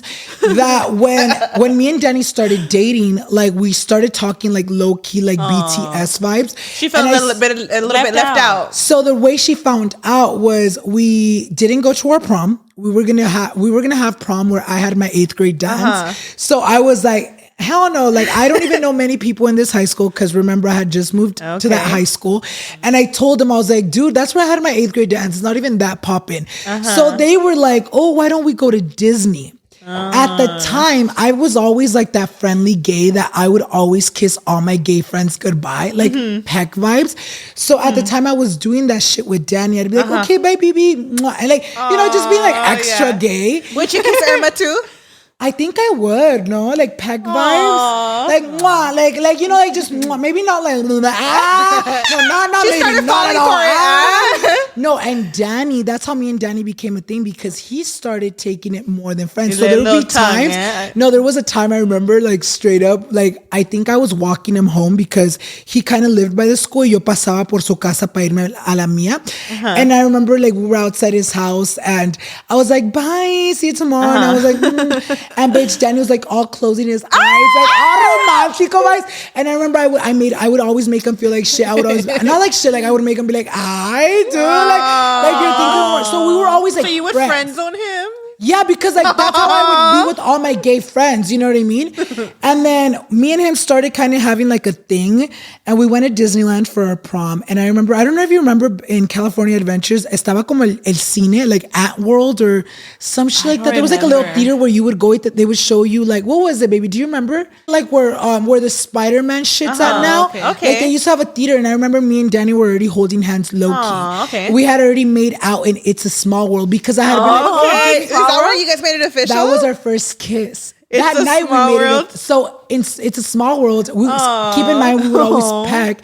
And I remember me and Danny were like, oh, like you're not down to make out. Like you're not down. You're not. Ya como que los dos. Was Irma there? Yeah, but she was in the front. We were in the back. It's a small world. Wait, did she feel a certain way because she was like, why am I not sitting with them? No, because like no Or did she cabía, know- like in that. No, like it was No, just like. it's like it's usually like a. I think it was like Irma's all in the middle of you guys. well, it wouldn't have been low-key. It wouldn't have been weird if she would have sat in the But middle. was she because- already like suspecting you guys kind of like, you know? No, I think it was more like you sit in the front, like we're here. It's kind of like, oh, you'll go with this person in this ride. okay. Kind of like, oh, like it's a 2 single ride, like we'll go When together. it's 3, and the next, usually split. in the next ride, I'll go with Irma. In the next ride, Danny will go So with you guys Irma. took advantage of that so moment. we were like in the back, like you know how it gets dark. We're like, oh, you're not done. He's like, you're not done. I was like, yeah, I am. Imagine. We were all making out in the back, like me and Danny. And then when we so it was like, ya andábamos horneados, güey. Like, todo pinche Disneylandia. And when it got dark, baby, I'm like, we were really in the happiest place on earth. And That's literally, so cute, when we went though. into the scene, me and Danny, when Irma wasn't looking, when she would walk in the front, we'd be like, no, the So when we freaking sat down in the theater, era yo, Danny, and Irma. Oscuro. So we'd be like, this bitch is not gonna tell. We were making out in the fucking theater. But like, was there something about like that you were scared of to tell her? Like, why were you guys hiding it from her? I think it was okay. Going back, so during that time, me and Danny kind of already had feelings towards each other. Okay. When I would tell Irma You and Danny or Irma and Danny? No, me and Danny. When I would tell Irma about... like So Danny me celaba mucho. Llegó un tiempo donde me empezó a celar, and I would always tell Irma, I was like, that's so weird. Like, because I'm telling you, me and Danny were such good friends. Que like, I would get picked up by like a new guy every day, and they would walk me. No, I swear, not every day tampoco. Like every That's other. iconic, No, but like I was like in my You were that pussy- girl. Yeah, I had just lost 100 pounds too, like in high school. So like I was out, right? I feel like my senior year, that's when I really started dating a lot when I became gay because I was always very insecure. So ellos me llevaban, Danny me hablaba de sus hookups, yo le hablaba de las mías. Towards the end of the year me empezaba a celar. You would get jealous. Like lo miraba que like cuando le contaba cosas, like I would show him like me mandaban antes like fotos like you know, like I would show him pictures and like he would literally like not react the same. He would like kind of like hacía como like get mad. So when I would tell Irma, like llegó un tiempo donde I feel like we were both in the same space where we were like, oh, maybe I'm falling for my friend.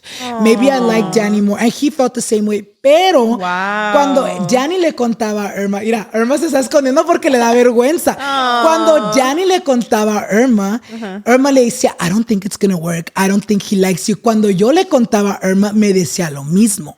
So Irma... Wait, so she was not feeling it. So no, the reason why, obviamente, Irma has always had relationships where like trios would not work out. Like, right? Like where she was always like that left friend. It's understandable. Like, donde la sentía, like she, even prior to that, she had like little groups of friends y la dejaban.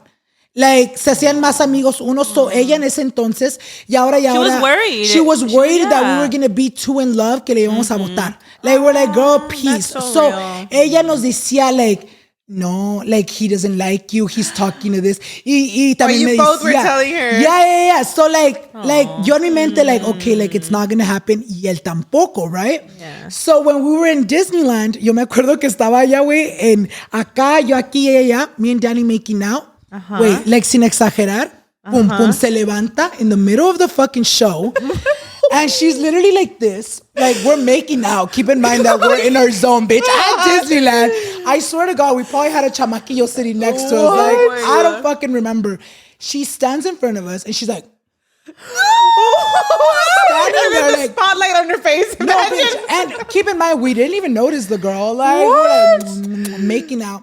She's there. She's like, Shut the fuck up. Irma, you're so funny for bitch, that. I swear to God, she literally got up and she started walking.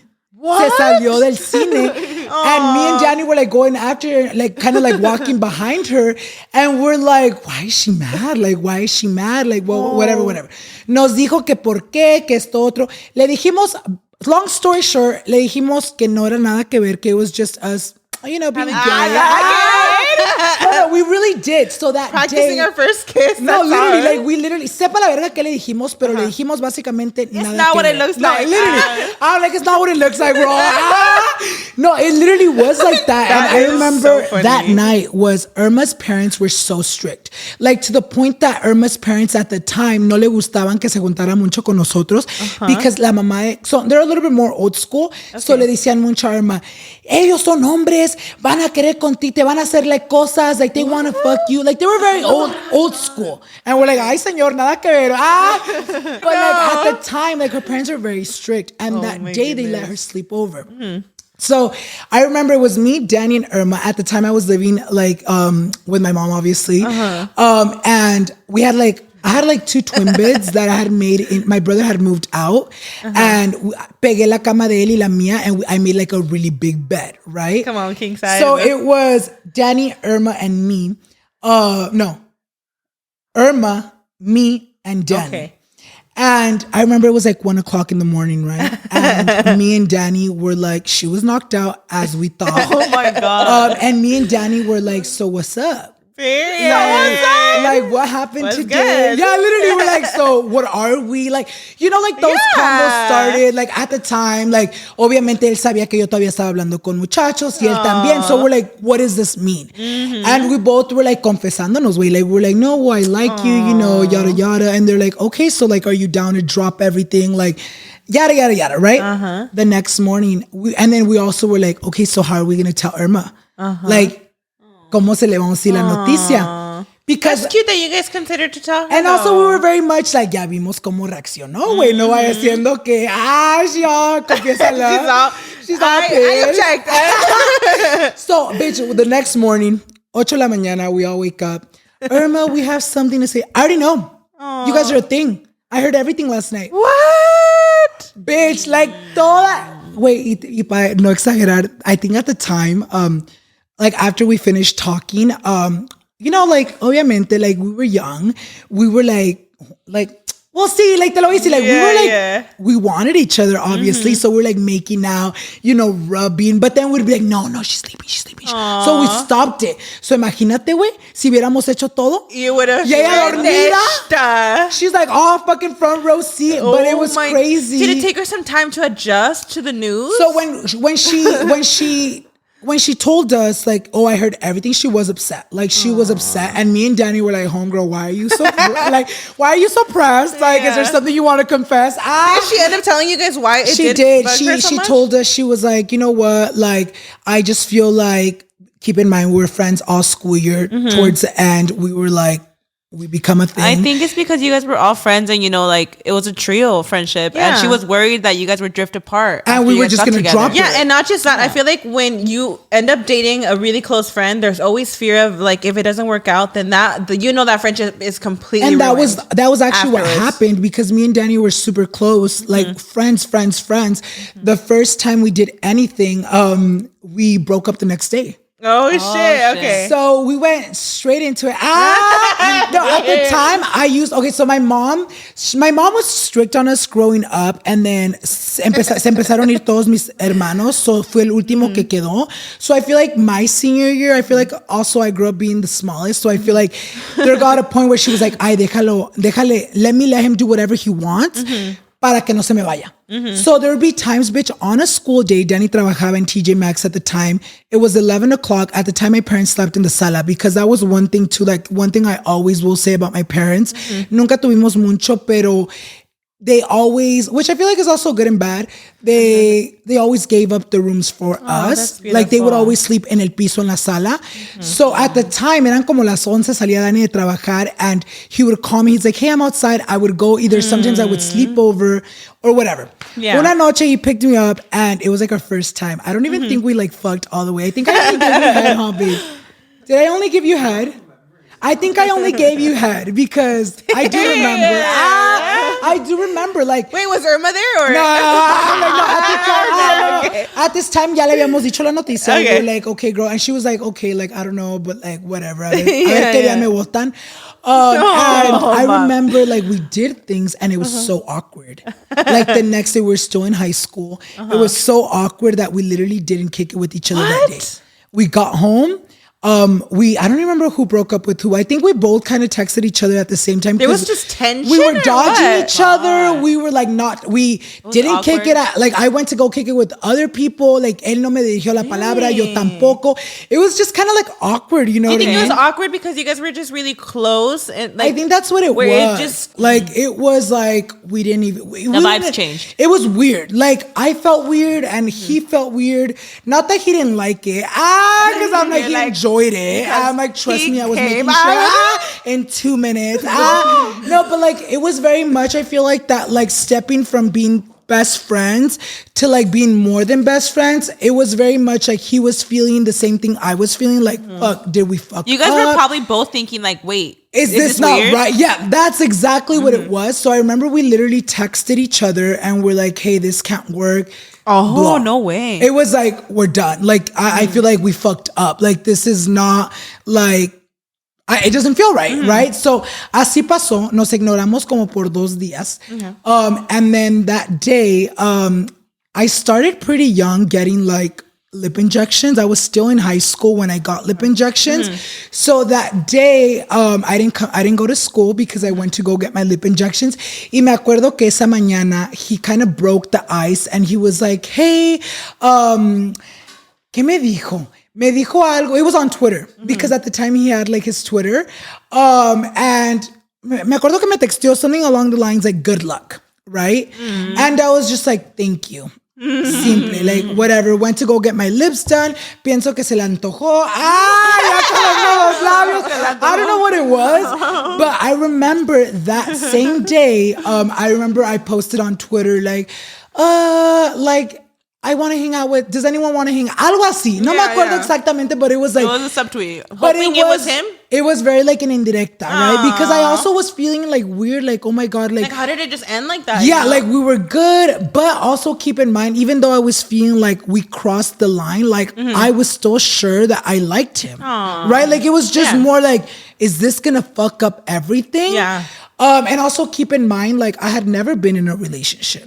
Like I was always very much like, I'm telling you, my senior year, I feel like that's when I started, you know, being more out like that. And I would have little things, but it would never be to the point where it was like, it's a relationship. So whatever, he hit me up. He hit me up and he was like, let's go. He's like, I'll pick you up. And I remember we went to TJ Maxx. There's still like a picture we took. I have it there of TJ Maxx. Can we put it up? Yeah, I'll send it to you. And it was literally us at TJ Maxx. And so cute. Ever since that day, I feel like we kind of just, it was kind of weird. Not in the sense of like it was almost like, okay, like I feel like it took him those 2 days to realize he really did like me. And it also took me those 2 days to realize that that's what I wanted. Because once we met up, went to the store, came back, and it was very much like, I'm sure of this. And then we didn't come out about it until years later, actually, because in my beginning of my social media career, I never even showed Danny. It wasn't up until like I kind of felt forced to show him like when you transitioned into lifestyle. Okay. So I feel like when I was doing the makeup, I didn't feel a need to like show him. Yeah. Because pues no, people cared for the makeup, people cared for that. When I got with Danny, I gained over 100 pounds. And I became lazy with my social media stuff to the point that literally, but I think it was also like, I've never been in a relationship. So I was like too stuck on that, that I kind of like stopped my social media gig to the point where like I literally fell off. Like I literally fell off. And like I went from being like. Maybe you were burnt out too. No. It was just like I wasn't posting. Like I went from like, in the beauty days, I went from getting like good ass engagement for back then, 30K likes was like crazy back in like 2014, 2013. Views, like if you go back to my little videos, they would get like over 1 million views on like IG. Like it was like at my prime because of like the makeup stuff. And when I met him, I kind of let everything go, gained weight. When I tried to take social media serious, a lot of people would unfollow me because I would pop up on their fucking page and I was all big ass shit. And they're like, what the fuck did I follow this guy? So like I kind of flopped. I was like too interested in being in love. And then, it just...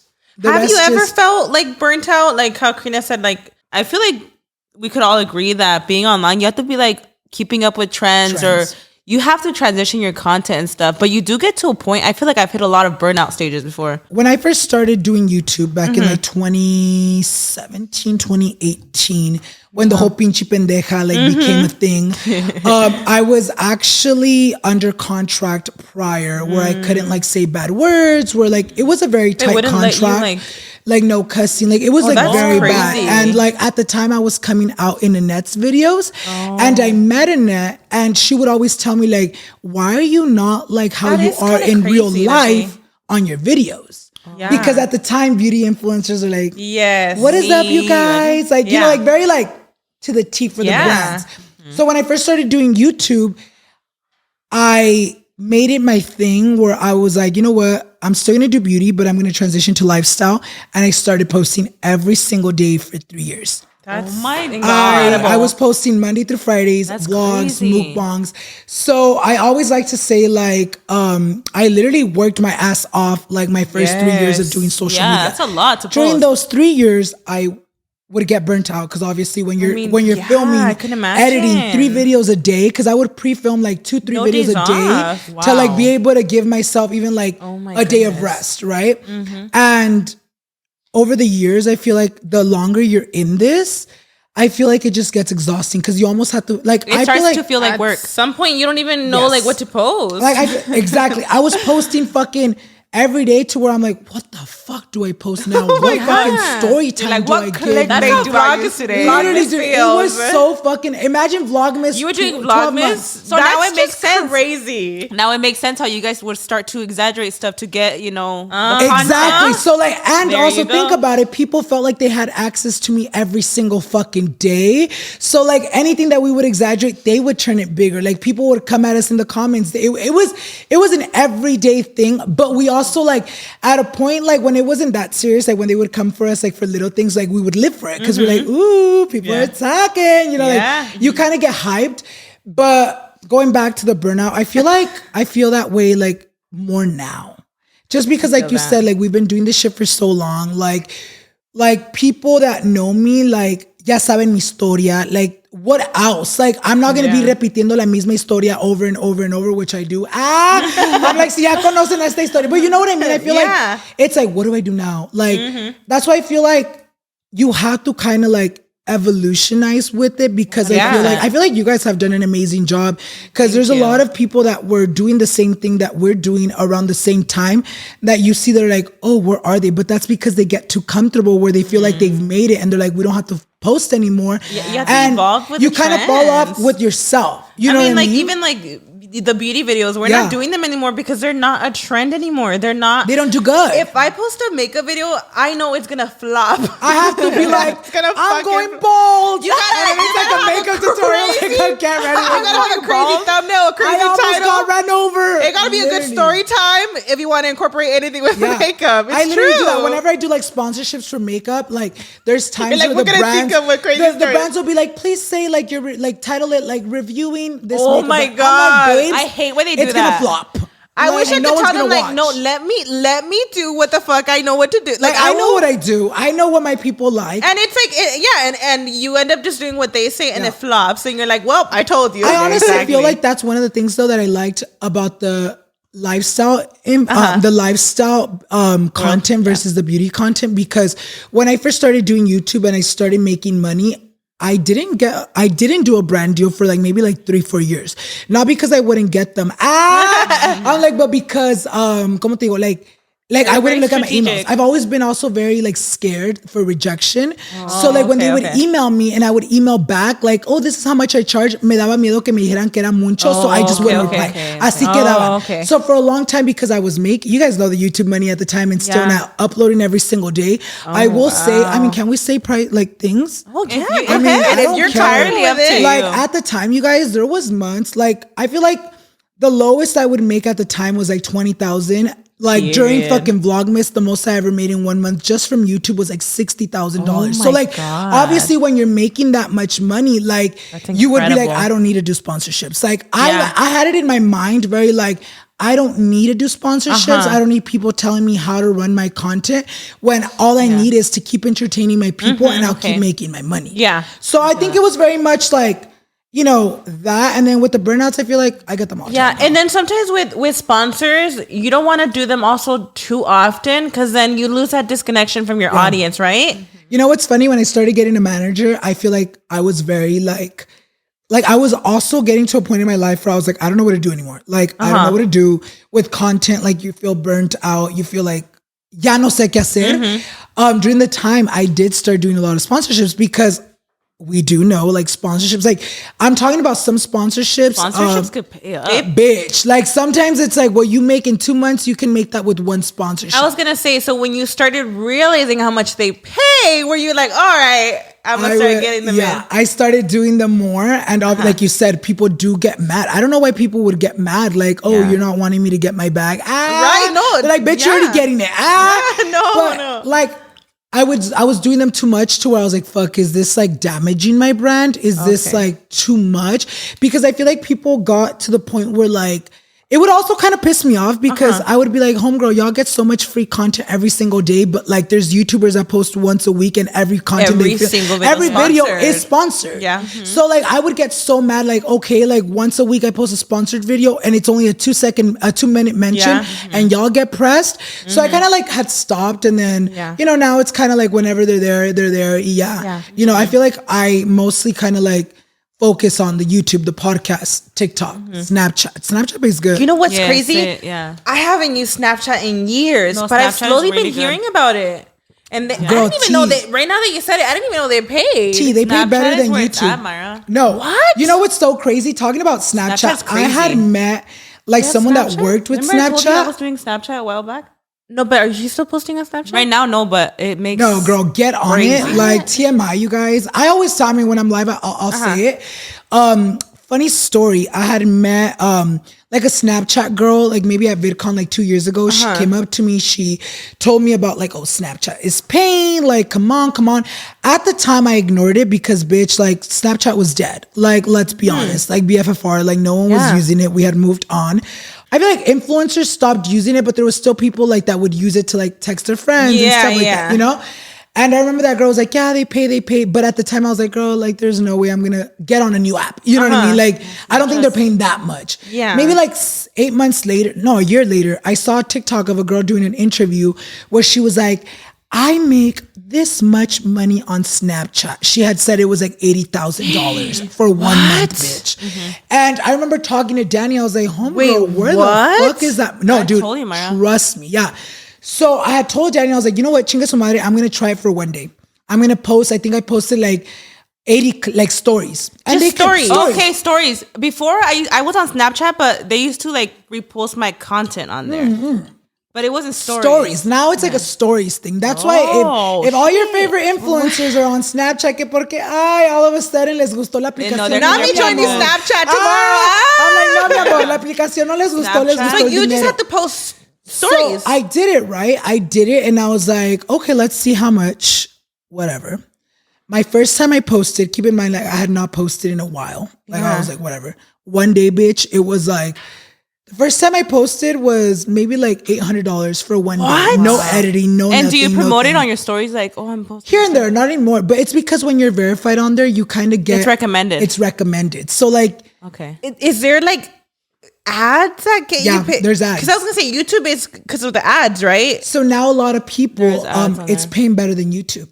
What? Yeah. Snapchat has become Snapchat's crazy. I'm on the wrong fucking app. Snapchat has literally become up to par with my like YouTube income. We should do that. I didn't know people were doing. I didn't know it was with stories. It was stories, dude. It's crazy. I'm always very open because like obviously when I told like everybody, like my followers, like, hey guys, follow me on Snapchat. I've always been like, girl, let's be honest. Like no me levanté un día y dije quiero empezar en Snapchat. Like no, like obviamente yo obviamente like. If I'm posting on IG stories for free, might as well also post on that's so on Snapchat stories. Yeah. No, like even my little videos that I do like on TikTok for my podcast, I'll post them and they'll do good too. You post it like as a video on Snapchat? Yeah, like a video. And like I feel like Snapchat like has evolved so much. It's evolved so much. I feel like now it's like for the creators. Back then it was like for the sneaky links. You guys remember back in the day? For like I feel like back in the day a lot of us, maybe I don't know about y'all, but like you guys would use it to like talk, you know, like porque se borraba todo. I forgot my Snapchat password. I need to get back on. You need to get back on it, girl, because it's money. No, and I know at some point it was like on and pop until Instagram started doing stories. That's when it started dying down. No wonder, dude. A lot of like creators have been promoting a lot. If you go on your Snapchat and you go on like recommended, you'll see a lot of your favorite creators, even people you guys know. And do you just post like just whatever you post? Literally just your stories. I follow this one guy that he's like my friend, and all he literally posts will be like pictures of like the roof, the ceiling, the plant, like stupid ass shit. And I'm like, okay, like I'm not gonna fucking be that. Like, you know, like I'm gonna You're just posting like like I'm gonna post like my day, like whatever. But there's people that literally like you know who I know makes like a lot, not like the person, but like those OF girls. Because Snapchat has like a thing where it's like a thumbnail. A lot of the girls will put like their last pic be like their like a little booty pic where like their ass is all big, and like it'll get recommended. All those guys on Snapchat will click on it.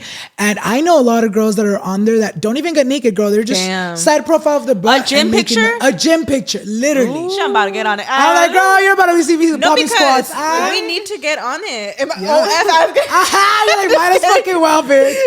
No, it's crazy. What do you guys think about TikTok? Do you guys think? Did you guys see the new? I don't know how long it's been out for, but it's beta. The beta program. Is that what it's called? What do you guys think about that? I just applied like a couple days ago. You know what's funny? When TikTok first rolled out the creator program, bitch, like you would get a video, get over 1 million views, and you'd make like 10 cents. I was gonna say they don't really like pay a lot, but I heard the beta one is good. But I also heard, I mean, I literally just applied, so I really don't know. But I've heard that it's only if it's a minute, if it's a video after a minute, right? That's the thing. That's the thing with like TikTok, it has to be over a minute. So if it's a video under a minute and it goes viral, they don't pay you nothing. But you get exposure. So like sometimes it's okay to like. But you're still not going to make anything regardless, yes, right? like you were already posting for that shit for free. You know what I mean? Like, so I feel like sometimes like me, like when I'm like, fuck, I could literally have made this video like 3 seconds, like longer to me. It's like, but that video went viral. People like found me through that video. Exposure. Like it gave me exposure. So you like, I like that. Like sometimes I'm okay to take an L with not getting paid because of that. Is it a good pay? TikTok? It is. Okay. I think like my top 3 incomes right now are TikTok, YouTube, and Snapchat. And isn't it crazy how things evolve? Like back then, like it was just YouTube. It was YouTube. And obviously, like how we were saying, sponsors, like not gonna lie, they really do like pay really good. Yeah. So I feel like those are, I mean, for a while those have been the top ones. But now hearing like Snapchat, you know what's crazy? I think talking about sponsorships, I think you guys were the first people that kind of like. You remember when we'd have talks about? I think we did have that sponsors. talk. I feel like you guys were like I do remember having that conversation. But like, so I'm sure you resolved it eventually. Yeah, right? Over the years, obviously. It's because you know what though, when you start YouTube and you do hear these numbers, like, oh, I'm gonna get paid $1,000 to just talk about this for 2 minutes. Yeah. It sounds incredible, but think about how much you're profiting them. How much you're making them. You don't know your worth in the You don't know your worth. I feel like for something like that, you eventually maybe you have to have like a management team that sees like your analytics and see your potential with that. Because I feel like that's what it was too. Like at the beginning when I was getting these own gigs, I'm telling you, like I didn't have a management at the time because at the time se escuchaba mucho que robaban or whatever. So I was like, no, I can do this alone. So I thought that these brands were like, that's how much they paid everyone. When I got my management, I remember there was one time that's been my biggest sponsorship. Like I won't name a brand. Even to this day, I'm like, bitch, like, are y'all sure y'all don't want your money back? Right? Sometimes you're like, how the fuck are they? How could I possibly be making more than that? No, you're like, wait, I know I'm not gonna give y'all that much. I know, like there was one time. I'm not gonna say like the brand or like what they do because it's gonna be very obvious. I remember my biggest sponsorship was like $60,000, bitch. Wow, like that's amazing. And I'm not saying it para como presumir, pero para que ustedes se den cuenta como de how lucrative the business is. Super but lucrative. at the time, I remember my management came to me and I was like, hey, we have this deal with this brand, super big. You see them at Target. They're one of the biggest brands for what they're for. No, actually they're the biggest brand for in their genre. I told my manager, I was like, girl, like let's be honest, like I'm not gonna be able to sell them like over 60,000. If anything, like if you think about it, they're paying you this much. Like in my head, I was like, are they expecting me to sell over like $100,000 in product? I'm like, girl, it's not gonna happen. Like what the hell? So you felt that pressure. Yeah, I told my manager, I was like, hey, like I don't think I can sell this much, you know what I mean? And at the time I was already established, you know, like I think this was maybe like 4 years ago. Okay. Like I'd already been doing social media for a while. And she was like, no, like trust me, like they're so hyped, like they don't even care about the sales. They're such a world, like they're a big brand that they just care for their name to be out there. Like if through the link you don't sell shit, like they don't care, right? Posted the video, bitch. I think it got flopped. Like for, you know, when you post like sponsorships, like you're like, like it's just worse than your normal content. It really does. Yeah, I mean, I remember naturally. I think that one I even hit the likes because it was like that bad. Was it a dedicated video? I feel like it was like a dedicated post. I feel like I worked with that brand too, and the video was still so dedicated that it also flopped. It literally flopped. And I remember like when my man, because you guys know, after you guys do a sponsorship, a lot of the brands kind of will ask you for like the analytics on the post. Like, how did it do? Bitch, I swear to God, it took me like 3 days to send them over. Because I was like, bitch, like my manager was like, can you please send it? And I'm like, girl, I don't think you're ready. Let me wait for it to do better. It wouldn't pick up because it did that bad. Sent them in, and I even told my manager, I think I was having like a bad social media day that day. She was like, wow, amazing. Like she thought it was good, but I'm like, girl, like BFFR.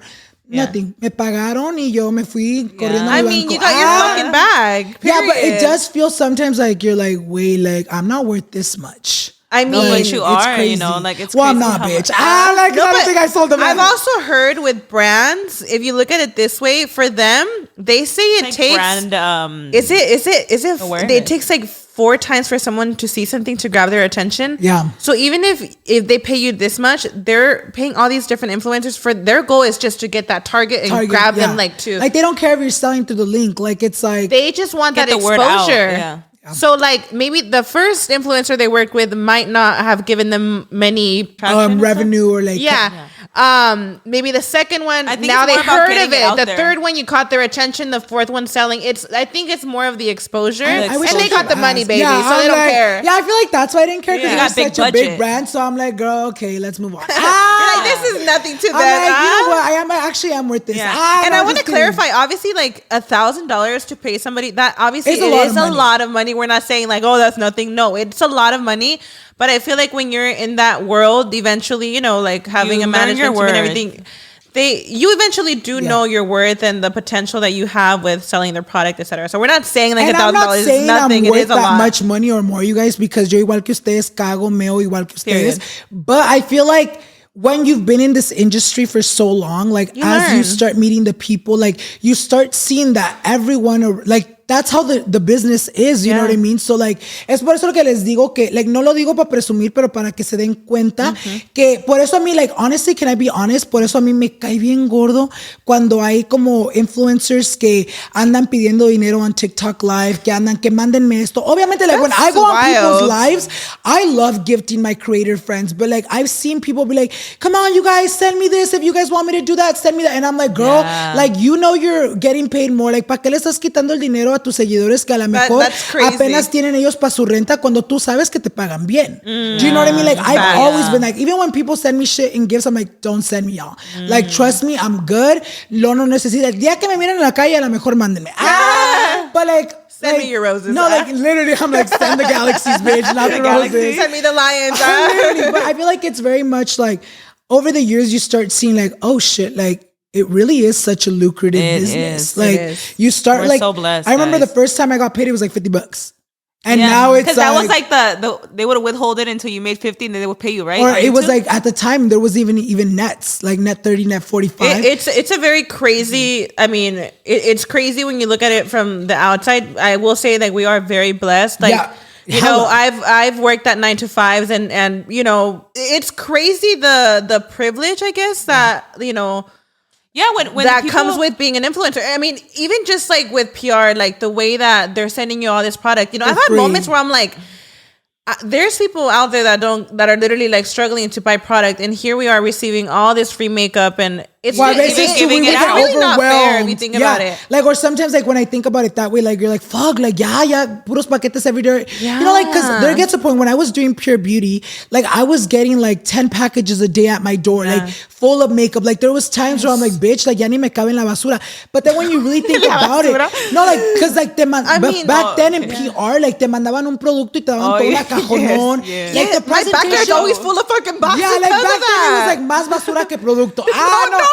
Literally. And there was like a whole moment in the beauty industry where they were calling out the brands like, stop being so wasteful. Like you're literally like throwing away, like you're literally giving these influencers so much, shit that like they don't even fucking keep, you know? Yeah. So like you said, we're so privileged. We're like, yo por eso digo, like a veces cuando uno se pone a renegar and you're like, oh my God, no quiero hacer esto. Or no quiero hacer esto otro. Like a veces me pongo a pensar and I'm like, wait, mis papás trabajaban a 9 to 5, a veces 14, 15 horas para lo mínimo, para que apenas les alcanzara para la puta renta, para que uno, para estar en esta posición que estamos, like, para estar diciendo, ay, qué hueva, ay, que esto. Like, no, like, obviously we get drained, we get tired, like any other thing, because I'm not going to sit down and be here and say, like, oh, being a social media influencer is easy. No, there's a lot of things behind the scenes that take up time, stress you out. Like, sometimes, like, there's a lot of stress, you know what I mean? But we're privileged. Yes. But I could never compare myself to someone that has a 9 to 5 job and be like, my job is so hard. I could never compare myself. Obviously, it takes work. It takes consistency. But we're so blessed. We're blessed. But we also got to acknowledge that it is a lot of work. Like, just takes because work on your end I also like to think, because like for a long time, I would be like, you're not working as much as like a 9 to 5 person, and like a veces se sentía uno culpable, but then at the end of the day, like there's times, dude, where like obviously it's not laborious works, but there's times where like you wake up and you're not done working until like midday, like not midday, like in la noche, like a las 12 de la noche, 11. Like the past couple days I've gotten up like around 9 and I haven't clocked out until like 11:30, you know, de la noche. So like I feel like it's like we do a lot, like we do like work hard, pero como dices tú, tampoco no nos vamos a comparar con our parents that work construction or with people that work construction. It is a very fortunate place to be, but like it's crazy. It's a lot of work, I think it's a lot of mental work. Like a lot of like, it could be mentally exhausting. Mentally, like depression comes with it. It's a lot. 100%. Okay, so you had the gastric sleeve. You look amazing. Thank you. You look amazing too. You look amazing too, Meryl. I look the same. I look the same, baby. No, but like I did. I got it a year ago in November, cumplí un año. And I don't know, I feel like it's changed my life definitely, like for the good. How much have you lost, if you don't mind sharing? My biggest weight was 321. I'm 164. Wow. So I lost over like 150 pounds in a year, which is crazy to me. Incredible. Like a veces cuando miro fotos de like antes, like when I was like at my biggest, because I don't know if you guys can relate, but whenever you're like at your biggest, like you don't realize it, huh? You don't realize it. Like even at my biggest at 321, like me miraba en el espejo, me miraba en el video y sí sabía que estaba overweight, pero nunca me sentía como de que, güey, ya párale. You know what I mean? feel you. Though, when you post pictures, I don't even remember seeing you like that. You know what's crazy? Because when I was really, really big, you know, obviously with being big comes a lot of insecurities. And that's why I feel like a lot of people, when I was bigger, a lot of people would always be like, oh, why don't you advocate for like, you know, plus size? Why don't you like talk about like how it's okay to be plus size, how like you love being plus size? And don't get me wrong, there's a lot of people that advocate for it, but at the time, like I wasn't going to advocate. I didn't feel like something that I didn't feel, you know what I mean? So obviously I wasn't going to go online and be like, oh my God, it's okay. Which there was, I feel like times where I did, you know what I mean? But like, if I didn't feel that way, like I wasn't going to go on and like, contarles algo que no sentía. So whenever I was at my biggest, nunca sentí como que lo estaba. It wasn't until, and you know what also too, I had a really bad like thing with editing my pictures. So I was so insecure that like every single body picture would be face tuned. Every single face picture would be face tuned, to the point that I was starting to believe that how I looked on Instagram was how I looked in real life. So yo pienso que eso es lo que me queda, like what would keep me going, like tú sigue tragando, güey, tú sigue tragando. Like, a lo menos pictures tienes, look great. The pictures, you look amazing, babe, after like fucking 2 hours on FaceTime. But it's crazy because the before and after, like when you click on it's like, I will send you, there's like before and after clips, like where like you'd be like, oh my God, like se quitó 50 libras. Like so I feel, and also like, you need to teach me how to edit my pictures. and in my vlogs, I would never show my body. It would be like very headshot. So like, I always was like, obviamente se me miraba la gordura en la cara, but like, I feel like my face was fat, but my body was bigger. So like it kind of looked like, oh, está gordito, but and angles always like and angles, and I've always been good with angles. I've always been like shooting like that. Like I never would shoot under. So like now that I've lost over 150 pounds, and I look back at like my old pictures, the unedited ones, like the ones in your camera roll, like I'm not going off like IG vibes. Like I started thinking, I'm like, no mames, way. Like, en verdad que era otra persona. Like, you know what's crazy? I don't know if you can feel that same way, like after your weight loss surgery. Like, you almost feel like the person you were before never existed. Yeah, like, I think, obviously, like, I look back and I'm like, okay, that was me. But, like, I forget that I was big. Because now, even after weight loss surgery, like, it's a mental game. Like, I don't know if you can relate. Like, there's like, I feel like there's days where I still feel fat. There's days the body dysmorphia is so real. And I feel like that's why I always talk about it. Like, people always like see my journey and they're always like, oh my God, I'm going to do it. Like, he looks amazing. Yeah. But it's like a lot of like mental shit that you go through that like no one can prepare you. You got to be mentally prepared. And even if you think you're mentally prepared, you're not. I wanted to ask you guys, what's something you guys would tell someone that wants to get this surgery? Like, what would you guys say to them for someone that might be curious? I think you have to really do your research and really be mentally prepared as much as possible. I mean, even when you don't do it through insurance, did they do the psych evaluation on you? They did, but I did mine the day before surgery. So if you guys don't know, me and Karina actually went to the same doctor. We did go to the same doctor. Actually, you know what was funny?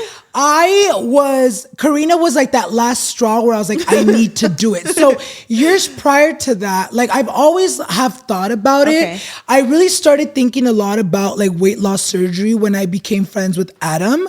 When I became friends with Adam, you know, he would talk to me a lot about it and like I would see his transformation. Pero yo por mucho tiempo tenía miedo. Yo tenía mucho miedo. And then also like, I didn't know where to start. Like, right? Like a lot of people go to Mexico to do the surgery and I couldn't, and I didn't want to do it in Mexico, even if I could at the time. You know what I mean? Like I was like, oh my God, que miedo. Like what the hell? And I was like, no va a pasar. No va a pasar. Like just lose weight naturally. And I tried it. Like I would do, you remember I told you guys that one time I would do the injections, a lot of weight, like right? The HCG injections. I did like a lot of tratamientos and perdía peso, pero igual como lo perdía, lo subía. You felt like it was like a yo-yo effect? It was always, my whole life. I felt like that too. My whole life I would always fluctuate, and I feel like my relationship with food my whole life has always been unstable to where like, honestly, like one thing I will say, like, what advice do you have? Not only do your research, but really like know that you're going in to change your life. Your life is going to change. Literally, don't go in thinking like, oh, I'm going to get the surgery, I'm going to eat less, and I'm going to be skinny. No, bitch, because igual como pierdes de peso, aunque no comas igual que antes, vas a volver even a if it's in portions, like for the holidays, I put on like 5 pounds. And even if we're eating a little bit, like, it needs to be a lifestyle change. Like you get to a point where you plateau and you're like, I need to fucking work out. The maintaining the weight too. you know, even if our stomachs are so much smaller and the portions are small, so much your smaller, stomach gets adapted to those new portions. Yeah. And it's almost like your stomach starts to think like I've always been this small. So like if you only have the burger to your stomach, it might feel like a burger and a half. You know what I mean? Like it becomes a thing like that. So when I saw Adam, I kind of was like, whatever. Then I saw Karina get it. When I saw Karina get it and I saw she got it here, I saw que pues obviamente le estaba yendo bien. I remember I reached out to you and I was like, Karina, dame tu información, dame todo. Went to go get a consult through the phone, like on Zoom. Yes. The doctor was like, you can come in to get the surgery Monday.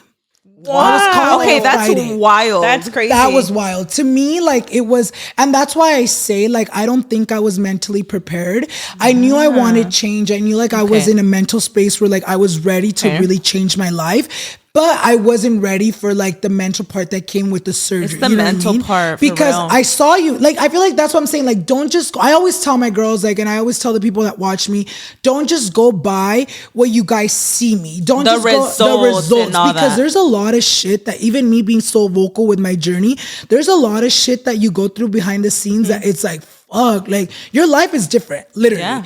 And when I saw you get it, I was like, fuck it, like, let me get it. I remember I was going to New York, so I told the doctor, I was like, I can't do it that Monday. He's like, come the week after. I did it. Wow. Wasn't thinking about my surgery because at the time I was like just thinking about going to New York. I think I was going to New York with Amazon. So I was like thinking about work. I was thinking, come back 2 days later, I'm in the fucking like, and I was going under. Like I was going under and it was scary because I didn't realize I was getting the surgery until I was laying down, like ready to go in. And then, like I was already like, they were about putting me to sleep. And I remember just looking at the lights, like the bright light that he has. And I remember telling the doctor, I was like, wait, can we stop? Like I'm having a panic attack. And he's like, what music do you want? And I was like, Gloria Trevi. Me ponían Gloria Trevi, dude. And I was like, fuck it. Wow. But the recovery was, I will say it was hard, but it wasn't like crazy. I think it's just more like the after. It's like the fatigue, right? And like also for me, I wasn't hungry for like months, like not an ounce of hunger. For me, it was like, damn, that looks fucking good. But even if I wanted to eat it, I can't.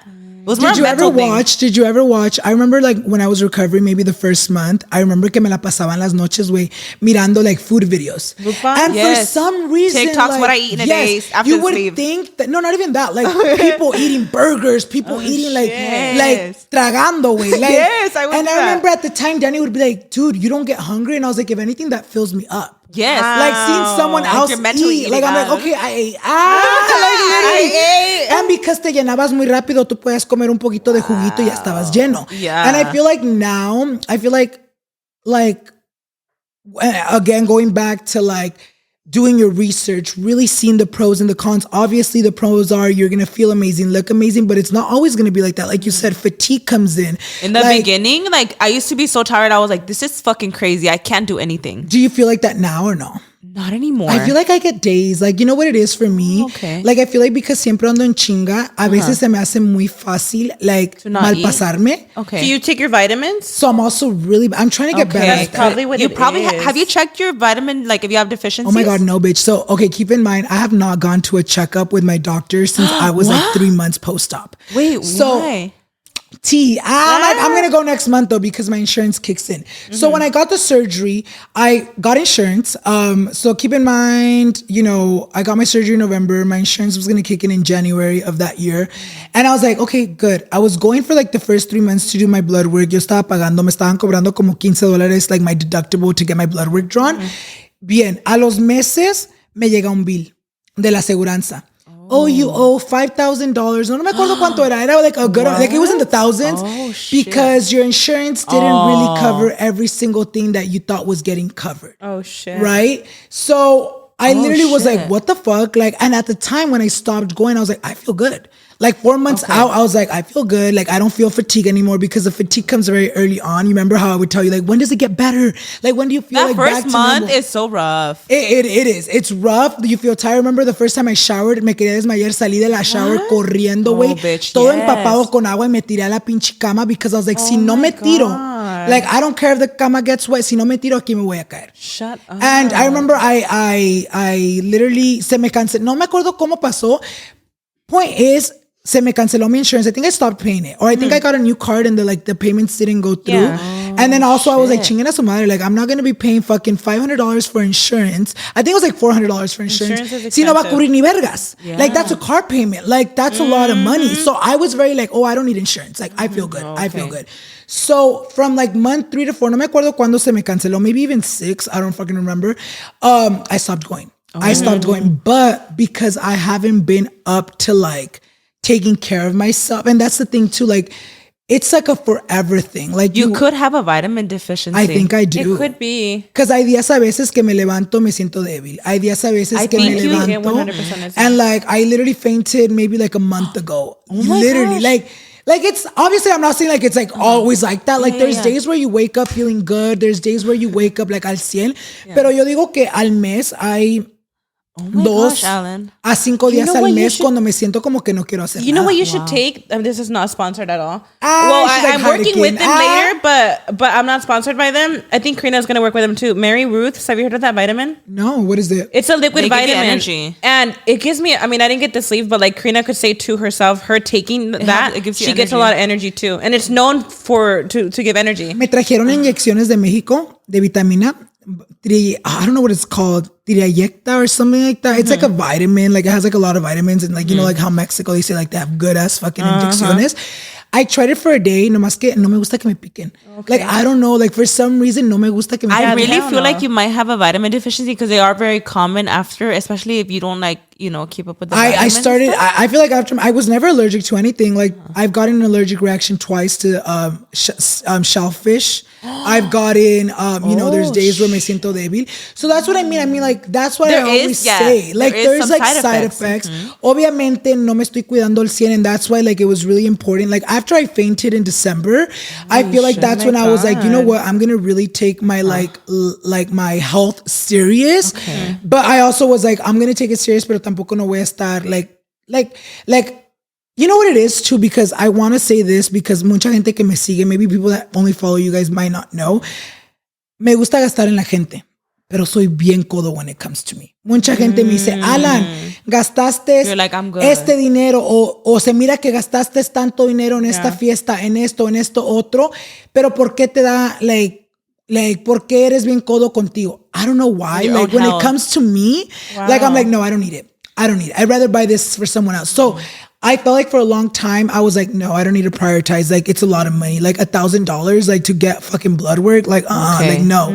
And then this, like maybe in December, cuando te digo que me desmayé, I told Jenny, I was like, I need to take it serious, babe. I need to take my life serious because if algo me pasa, like, I think I feel like you should really get blood work because you'll get a lot of answers. And I say it because like I've gone to like the routine blood work, and I usually when I do go, I will have like a little deficiency here, and then like I get on top of it. So maybe that's why like I haven't felt it as much. I do have a vitamin D deficiency right now, and I have noticed that ever since I started taking it, like the vitamin D, like I do feel more energy. So, but then also it's good that you're being real about it because it's an amazing surgery, and you know there's so many benefits to it, but there is also like side effects to it, you know, and everybody takes it differently too. So you know, you gotta be real too, you know. And that's why I always say, like, do your motherfucking research. Si fulano de tal lo hizo, si fulana de tal lo hizo, no significa que.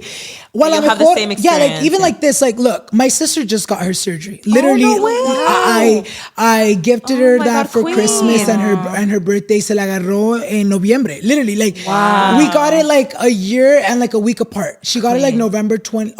A day after Thanksgiving. She got it on Thanksgiving. And I felt like her recovery was good the first month to where I was like, oh my God, this bitch is going to think I exaggerated. Her second month, como la primer mes andaba en chinga que se sentía super women, el segundo mes le dio el bajón. Like se empezó a sentir como mierda. Like she even had to get like IV and like all this stuff. So that's why I'm saying like everyone's journey is going to be so different. Like everyone's, not only your results, because I also do get a lot of, I feel like as a boy, I lost weight so quickly. And I'll get a lot of girls that are like, oh my God, Alan, like I did my surgery a month ago and I've only lost like 15 pounds. Everybody loses weight differently. Everyone is different. And I feel like that's why you have to like make sure that you do your research, you see the pros, you see the cons, and you really take the surgery as it is and not just get kind of like carried away with like, oh, I'm gonna be skinny. Because I'm not gonna lie, like at the beginning, I felt like I was like, oh, like I've been wanting this. Like, I want to change my life. Like, I want to be healthier.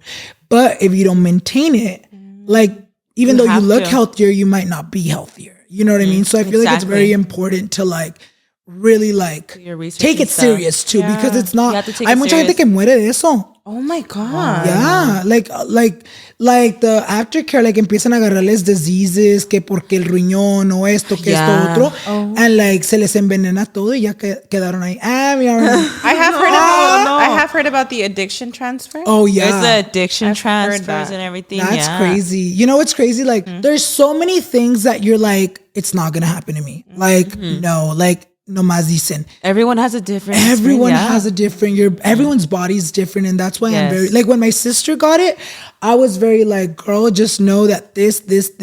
Like, I was telling her the real tea. Ya si tú te lo quieres hacer, es tu pedo, no mío. Yeah. But like, it's a lot of shit. Your own research and stuff. So with all that being said, what would you say? Do you regret it, or are you like, it was a great decision? No, like, what would you say? I don't regret it at all. Like, if anything, like, I've never felt and looked better. Like, obviously, like, yo lo que te digo, like, no quiero que piensen like, oh my God, he's sick. Like, no, like, I a veces, like, I'll feel like dizzy, or I'll feel like low in energy.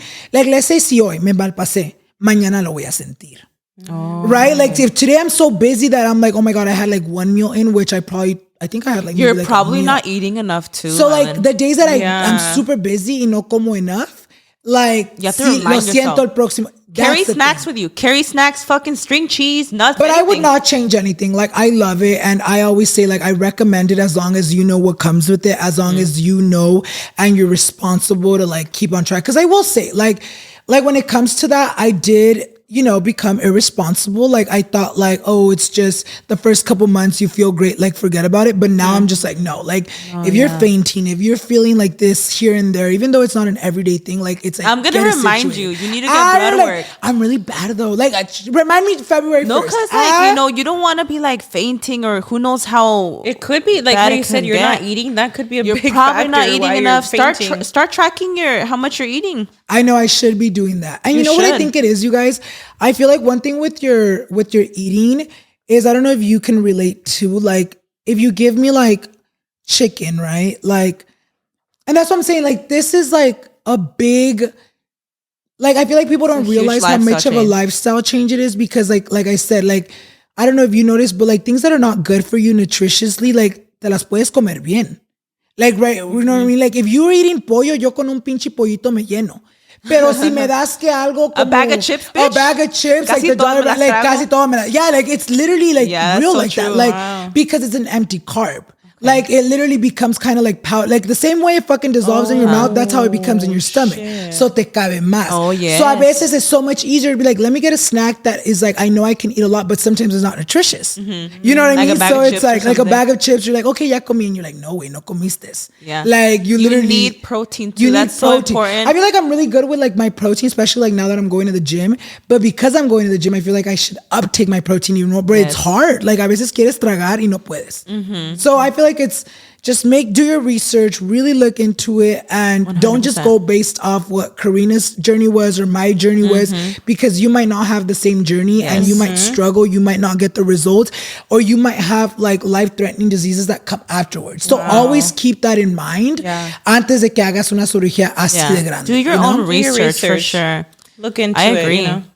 Wow, this was a really good podcast. I loved amazing, Alan. I honestly, you know what's crazy? Like, I feel like in the beginning andaba bien nervioso, amigas, y luego ya como que se me pasó después del tequila, después de hablar, como I que didn't se me even pasó. Get that vibe though. I didn't even get that vibe of you being nervous. I feel like I'm really good at hiding it, but trust me, like, I had a panic attack twice today because of this. Well, you're so good, and it's an honor to have you. I'm really like happy that you guys brought me on, because like this was like something that I've been wanting to do. Like, I love you guys, and I feel like we just have like a good like relationship and a good friendship that like I was like, it's long overdue. Ya necesita pasar esto. It was very long overdue, and we're so grateful for you coming on. Thank you. I'm glad you're the first one of the year. The first of many, because you guys need to start bringing more guests, because you guys have a lot of friends in the industry. We need to bring him on. And this is why we had you, because when we talked talked about it because we're like, this year we have to start bringing guests. We're like, the first person that came to mind was you because we're so comfortable with you. Yeah, we've been knowing you for many years. You're a great friend, and you're always asking us to come on the show. I know. And we have to have Irma and Danny come on the show too. Hopefully soon. But thank you so much for coming on. It's an honor. Also, remember that our merch is now out, you guys. Get your big bitch energy merch down below, linked in the bio. Thank you so much once again for coming on. Thank you guys so much for having me. En verdad que me la pasé de poca. I really had a lot of fun. And hopefully ya cuando empiezan a tener más guests and it becomes like a normal thing, I'll come back again. Yes, you have to. I'm like for redemption. Come on, Skinny-tober. Come on, Skinny-tober. I would be so down. Like I live for Skinny-tober. Like the whole shit packed. I'm like, acá ponemos a Irma. You're on the corner, like, we're all on the tables, bitch. Like, ya no sabemos en dónde caemos. But no, thank you for having me. Thank you. Well, with that being said, you guys, we'll see you guys in the next one. Thanks for watching. Bye.